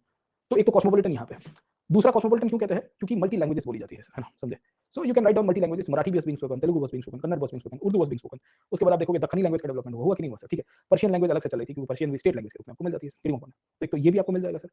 तीसरी, मुस्लिम कम्युनिटी के अंदर आपको सोसाइटी के अंदर शिया वर्सेस सुन्नी का कॉन्फ्लिक्ट दिखेगा इस पीरियड के समय पे, तो आप हाईलाइट कर सकते हैं the nature of the society was that it was going the Shia and the Sunni sir, है ना, गेटिंग अपॉइंट, ओके। एंड नहीं, खलीफे के साथ इनके साथ कोई लेना देना उतना नहीं था सर, ठीक है। खलीफा सिस्टम के साथ एक्चुअली क्या हुआ कि 14th सेंचुरी के बाद आप खलीफा सिस्टम के साथ लेजिटिमेसी नहीं दिखी, इवन दिल्ली के सुल्तान भी कम कर देते हैं, ठीक है, क्योंकि खलीफा को मार दिया गया था ना मंगोल्स के द्वारा, और दूसरे इजिप्शियन खलीफा थे वो बहुत दूर से सर, है ना, समझा आप लोग, ठीक है, गेटिंग अपॉइंट। तो इसके कारण आपको ये भी चीजें दिखी, मराठी में भी पर्शियन वर्ड्स आपको मिलेंगे, क्योंकि ये पर्शियन और उर्दू का दोनों का प्रभाव आपको मिल जाता है सर, ठीक है, गेटिंग अपॉइंट, ओके। तो ये चीज दिखती है उसमें। राजा एट टाइम्स अगर आप पकड़ने की कोशिश करोगे शियाओं को बहुत मदद कर रहा था, इसके कारण ये दक्कनी में नोबिलिटी क्लास था, उसको ये प्रॉब्लम था सर, गेटिंग अपॉइंट, है ना, समझे। तो ये भी कहानी आपको दिखेगी। तीसरी, हिंदू की कंडीशन आपको दिख जाती है। अब देखिए हिंदू की दो प्रकार की कंडीशन थी, कभी कभी आप देखोगे तो आपको जजिया इनके ऊपर इंपोज किया गया था, इनको जिमीज के रूप में ट्रीट किया था। जिमीज अगर आपको पता होगा नॉन मुस्लिम के लिए शब्द यूज किया गया है, और उनके ऊपर प्रोटेक्शन टैक्स के नाम के ऊपर से जजिया लिया गया था, जो अरब ने किया था, वही चीज यहाँ पे भी हो रही है, ठीक है ना, गेटिंग अपॉइंट। तो शियाओं को ज्यादा प्राधान्य देना, जिमीज के रूप में बेसिकली अगर आप पकड़ने की कोशिश करोगे हिंदूज को आइडेंटिफाई करना, बट ओवरऑल आपको ये दिखेगा कि इन spite of all this cases Hindus के साथ मैट्रिमोनियल रिलेशंस भी होते थे राजाओं के साथ, है ना। So we do get instances कि ये बहमनियों के द्वारा विजयनगर के साथ मैट्रिमोनियल अलायंसेस हुए थे एक दो दफा सर, और ये फिरोज शाह बहमनी जो था उसकी बेटी की शादी विजयनगर के साथ करवाई थी सर। तो ऐसा भी नहीं था कि भाई मैट्रिमोनियल रिलेशंस नहीं थे। In fact you will also find कि ये जो इनिशियल अफाकीज आए थे उन्होंने भी भारत की स्त्रियों के साथ शादी की थी सर, किया था कि नहीं किया था, ठीक है। तो ये भी चीज आपको हिंदू सोसाइटी में दिखेगी। In fact this was also the period where Hindu Muslim conflicts was also being taken place, है ना। अब होता क्या है कि शियाओं में अगर आपको पता होगा एक उर्स करके एक ओकेशन को सेलिब्रेट किया जाता है। उर्स पता है आपको सर, ठीक है ना, व्हाट इज उर्स। ये बेसिकली शिया कम्युनिटी के साथ जुड़ा हुआ एक ओकेशन है सर, है ना। नहीं पता है सर आपको सर, ठीक है। उर्स का आप सर्च करिएगा सर, है ना। सो बर्थ एनिवर्सरी होती है जनरली सूफी संतों के अंदर भी आपको मिल जाएगी। ख्वाजा मोइनुद्दीन चिश्ती का अगर बर्थ एनिवर्सरी है तो उसको उर्स के रूप में सेलिब्रेट करते हैं सर, ठीक है। तो बहुत बार आपको दिखेगा सर।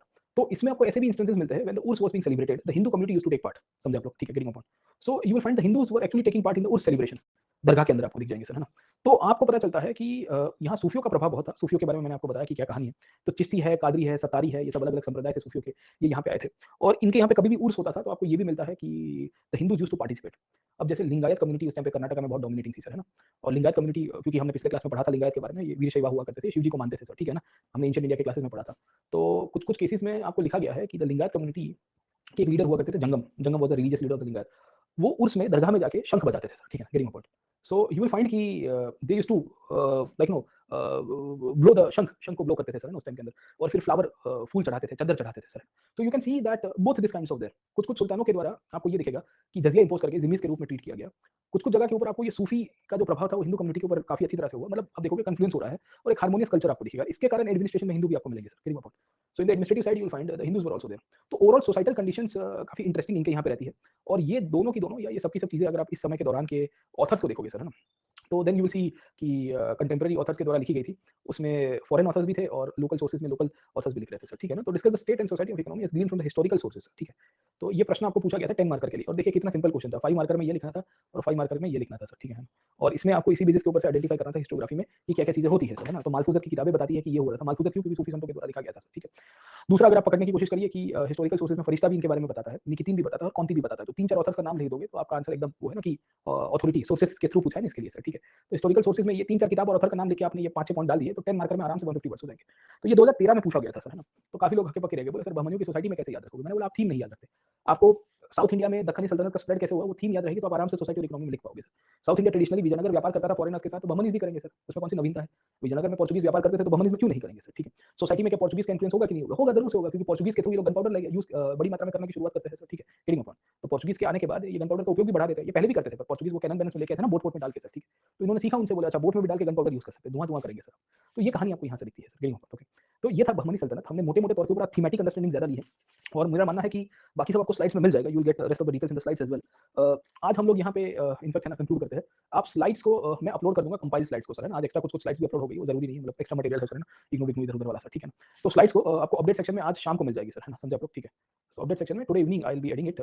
दूसरा सेशंस हमारे शुरू होंगे, नेक्स्ट सेशंस हम लोग मिलेंगे 11 तारीख से सर, है ना, 11 दिसंबर से। एंड 11 दिसंबर से 31 दिसंबर तक हमारा प्लान ये है कि हम लोग पूरी तरह से इसको खत्म करें। खत्म करने का मतलब है कि we will be covering the whole of the this thing, Mughals भी खत्म करेंगे क्योंकि 20 सेशन है, मुगल्स और विजयनगर हो जाएगा। देखिए 2 क्लास में विजयनगर होगा, 2 क्लास में विजयनगर होगा, 1 या 2 क्लास के अंदर विजयनगर, और 15 क्लास में मुगल्स हो जाएंगे हमारे सर, ठीक है ना। अराउंड 15 क्लासेस के अंदर हम लोग मुगल्स को खत्म करेंगे और 5 क्लास में मराठास और 18 सेंचुरी इंडिया जो है उसको खत्म करेंगे सर, है ना, समझे आप लोग। तो मोटे मोटे तौर के ऊपर प्लान तो ये है कि 31 दिसंबर को मैं आपको छुट्टी दे दूं और 1 तारीख से वर्ल्ड हिस्ट्री शुरू कर देंगे सर, है ना, 1 या 2 तारीख से मतलब पकड़ के चलिए, उसके बाद वाले संडे के बाद वाले पीरियड से सर, ठीक है। सो ये अपना पूरा तैयारी है सर, है ना। और इसी बेसिस के ऊपर से हम लोग ये पूरा प्लान बना के रखे हैं सर, ठीक है। तो कंटिन्यूस है हमारे, आप बी प्रिपेयर्ड रहिएगा सर, ठीक है। एक्टिव नहीं है क्या? नहीं बेटा, टेलीग्राम ग्रुप एक्टिव नहीं है, मैं 11 तारीख तक एक्टिव करवा दूंगा सर, है ना, 11 दिसंबर तक सर। बेटा भावना जीएस का नया कोर्स आएगा 11 दिसंबर को सर, ठीक है ना। 11 दिसंबर से बाद 11 या 13 दिसंबर के आसपास पकड़ के चलिए, वेडनेसडे को आ जाएगा सर, 15 दिसंबर है वेडनेसडे, 15 दिसंबर से सर, है ना, समझे। देखिए ईश पूछ रहे हैं कि डू वी रिमेंबर? नहीं यार, ईच एंड एवरी रूलर कैसे याद रखेंगे? Only important ones, only important ones. देखिए आज मैंने आपको कोई भी सार नहीं पढ़ाया, मुझे पता है कि मैंने साल पढ़ाए होते तो आप पागल हो जाते सर। थीम देखिए सर, मैंने आपको थीम बताई कि 14, 15 एंड 16 सेंचुरी में, 16 में ये टूट गए, 14 में ये बनने की शुरुआत हुई। याद रखना इंपॉर्टेंट, जैसे महमूद गवान याद रखना है आपको। महमूद गवान कब था? 1461 से लेके 1481 तक था, किसी में 1482 दिया है, मतलब ये 20 साल तक का, बस दैट्स इट। फाउंडेशन कब हुआ बहमनीस का? 1347 में हुआ। डिसइंटीग्रेशन कब हुआ? 1580 में। बस इतना ही साल याद रखना है। वहां से ही प्रश्न ज्यादातर बनते। देखो एज अ टीचर हम भी सब के सब राजाओं को याद नहीं रखते हैं, मैं ब्लंटली कह देता हूँ सर, है ना। मेरे को कोई मतलब ऐसा जज करेगा, I don't give a damn about that. अरे हमको भी याद नहीं रहते। कितने टीचर कितने साल याद रखे? थीम याद रहती है। आप मुझे बोलोगे कि सर बहमनियों को पढ़ाना है, आपको अफाकीज और दखनीज के बारे में बताना है, क्या वो एक रिस्पांसिबल रीजन था? तो वो मैं बता सकता हूँ, उसके ऊपर 2 घंटा बोल सकता हूँ। I can speak 2 hours for, है ना, समझे समझे कि नहीं समझे। But I don't remember each and every. अब फिरोज शाह बहमनी की तारीख मुझे याद है, अलाउद्दीन हसन गंगू की याद है क्योंकि वो इमीडिएटली आया था, आने के बाद 4-5 साल के बाद उनका मृत्यु हो गया। और हर एक राजा का कैसे? मुगल्स में सबका याद रहता है, मुगल्स में सबका याद रहता है, बाबर, हुमायूं, अकबर, है ना, जहांगीर, शाहजहां, औरंगजेब, तो ये सबका याद रहता है। अब लेटर मुगल्स में बोलोगे तो लेटर मुगल्स में आपको कुछ ही राजाओं की याद रखनी है, they are not important that much, okay. इसमें सबके सब याद रहेंगे सर। दिल्ली सल्तनत में अलाउद्दीन खिलजी, बलबन याद रहेगा, अल्तुतमिश याद रहेगा, बहुत हो गया सर, समझे कि नहीं समझे। इवन प्रीलिम्स के पॉइंट ऑफ व्यू से भी सर, चेंज मेकर्स याद रखिए। अब आगे आपको क्या करना है सर, है ना, गेटिंग माय पॉइंट, ओके। आगे आपको अब इसमें लेके आ जानी है सतीश चंद्र साहब की पार्ट 2 पढ़नी पड़ेगी आपको। सतीश चंद्र की पढ़ो या जेएल मेहता की पढ़ो, अब चालू कर देना सर। सतीश चंद्र और जेएल मेहता सर, ठीक है। क्योंकि अब यहाँ से प्रश्न आप बनेंगे सर। अरे वर्ड हिस्ट्री पहले कराएंगे यार, कितनी बार आप पूछते हो सर। ठीक है, तो आज कंक्लूड करता हूँ, let us conclude the class today. I see on 11th volume है ना, पार्ट 2 मैंने बताया सही, मेहता साहब की ये वाली, दिस इज द बुक। ये आई मेरे पास मेहता साहब की ये वाली है, दिस इज जेएल मेहता की पार्ट 2, मतलब मेरे पास जो है पुराना कवर है सर, उसका कवर बदल गया होगा। ये सतीश चंद्र साहब की है, मिडिवल इंडिया का मुगल दिख रहा है आपको सर, पार्ट 2 सर। एंड ये मेहता साहब की है sir, history of middle India, medieval India part 2 Mughal empire, दिख रहा है आपको सर। ठीक है, आइदर ऑफ देम, दोनों में से एक पढ़िएगा, दोनों मत पढ़िएगा वरना इतना हो जाएगा लोड, समझे आप, ठीक है। तो आई guess Mehta sahab is good enough to go sir. चलिए ओके, तो आज कंक्लूड करते हैं। मैं पीडीएफ अपलोड कर दूंगा, आज की डाउनलोड मत करिएगा क्योंकि आज एक्स्ट्रा फाइल्स हमने गलती से ऐड कर दी है, तो उसमें पीछे बहुत सारी एक्स्ट्रा पीडीएफ आ गई है सर, ठीक है। तो आज फाइल मत डाउनलोड करिएगा सर, है ना, एक्स्ट्रा एडिशन हो जाएगा, आप कंफ्यूज हो जाओगे, बोले कहाँ कहाँ से हो गया सर, ठीक है। तो आज शाम को आपको अपडेट सेक्शन में स्लाइड्स मिल जाएंगे सर, है ना। नहीं, मॉडर्न में बाद में कराऊंगा, मॉडर्न मार्च में हम लोग करेंगे, मतलब जैसे वर्ल्ड खत्म होगा उसके बाद सर, ठीक है। मॉडर्न क्यों बाद में कराएंगे, उसके पीछे का लॉजिक ये है कि मॉडर्न आपको प्रीलिम्स में भी काम में आएगा। अगर मॉडर्न हम लोग मई तक भी कंटिन्यू कर, मई मतलब अप्रैल मई तक भी कंटिन्यू करते हैं ना, तो भी आपको प्रीलिम्स में देखिए, मॉडर्न हम लोग फरवरी से लेके अप्रैल तक कंटिन्यू कर सकते हैं, मई तक कंटिन्यू कर सकते हैं सब, क्योंकि वो प्रीलिम्स में ओवरलैप होता है, एज इट इज ओवरलैप होगा सर, ठीक है, समझे कि नहीं समझे। मॉडर्न हम लोग फरवरी में शुरू कर रहे हैं फॉर एग्जांपल, मिड फरवरी में, तो we can continue April the May sir. क्यों, क्योंकि उसके बाद जैसे ही आपकी प्रीलिम्स आएगी, प्रीलिम्स में तो यही का यही आने वाला है सर, मॉडर्न में से कुछ क्वेश्चन बाहर नहीं जाएगा, तो ओवरलैपिंग है ना सर, प्रीलिम्स मेंस में, ऑप्शनल में, सब जगह पे, ठीक है। तो पीटी के लिए भी हो जाएगा आपका सर, है ना। चलिए, तो हम लोग 11 तारीख को मिलेंगे। इन बिटवीन मैं कोई स्पेशल क्लास के लिए आ गया, इधर उधर आ गया सर, है ना, समय मिलता है तो भटकने के लिए आ जाऊंगा सर, बट मोस्ट ऑफली हम लोग लाइव क्लास में तो 11 को ही मिलेंगे सर, है ना। चलिए bye, please take care and stay safe and पढ़ाई कर दीजिए, रिकॉर्डिंग्स देख लीजिए। We have covered so many dimensions and topic, okay, हमने बहुत सारी चीजें कवर कर दी है सर, ठीक है। मतलब आज अभी तक तो हमने ऑलमोस्ट, हमारा पकड़ के चलिए 60% पेपर 1 हो चुका है, अब मुगल्स और यही बाकी है सर, है ना। चलिए रिवाइज कर दीजिए सर, है ना। जीएस का कोर्स जो है वो 15 दिसंबर के आसपास शुरू करेंगे, है ना, वर्ल्ड हिस्ट्री से शुरू करेंगे। चलिए bye, please take care, stay safe, all the best.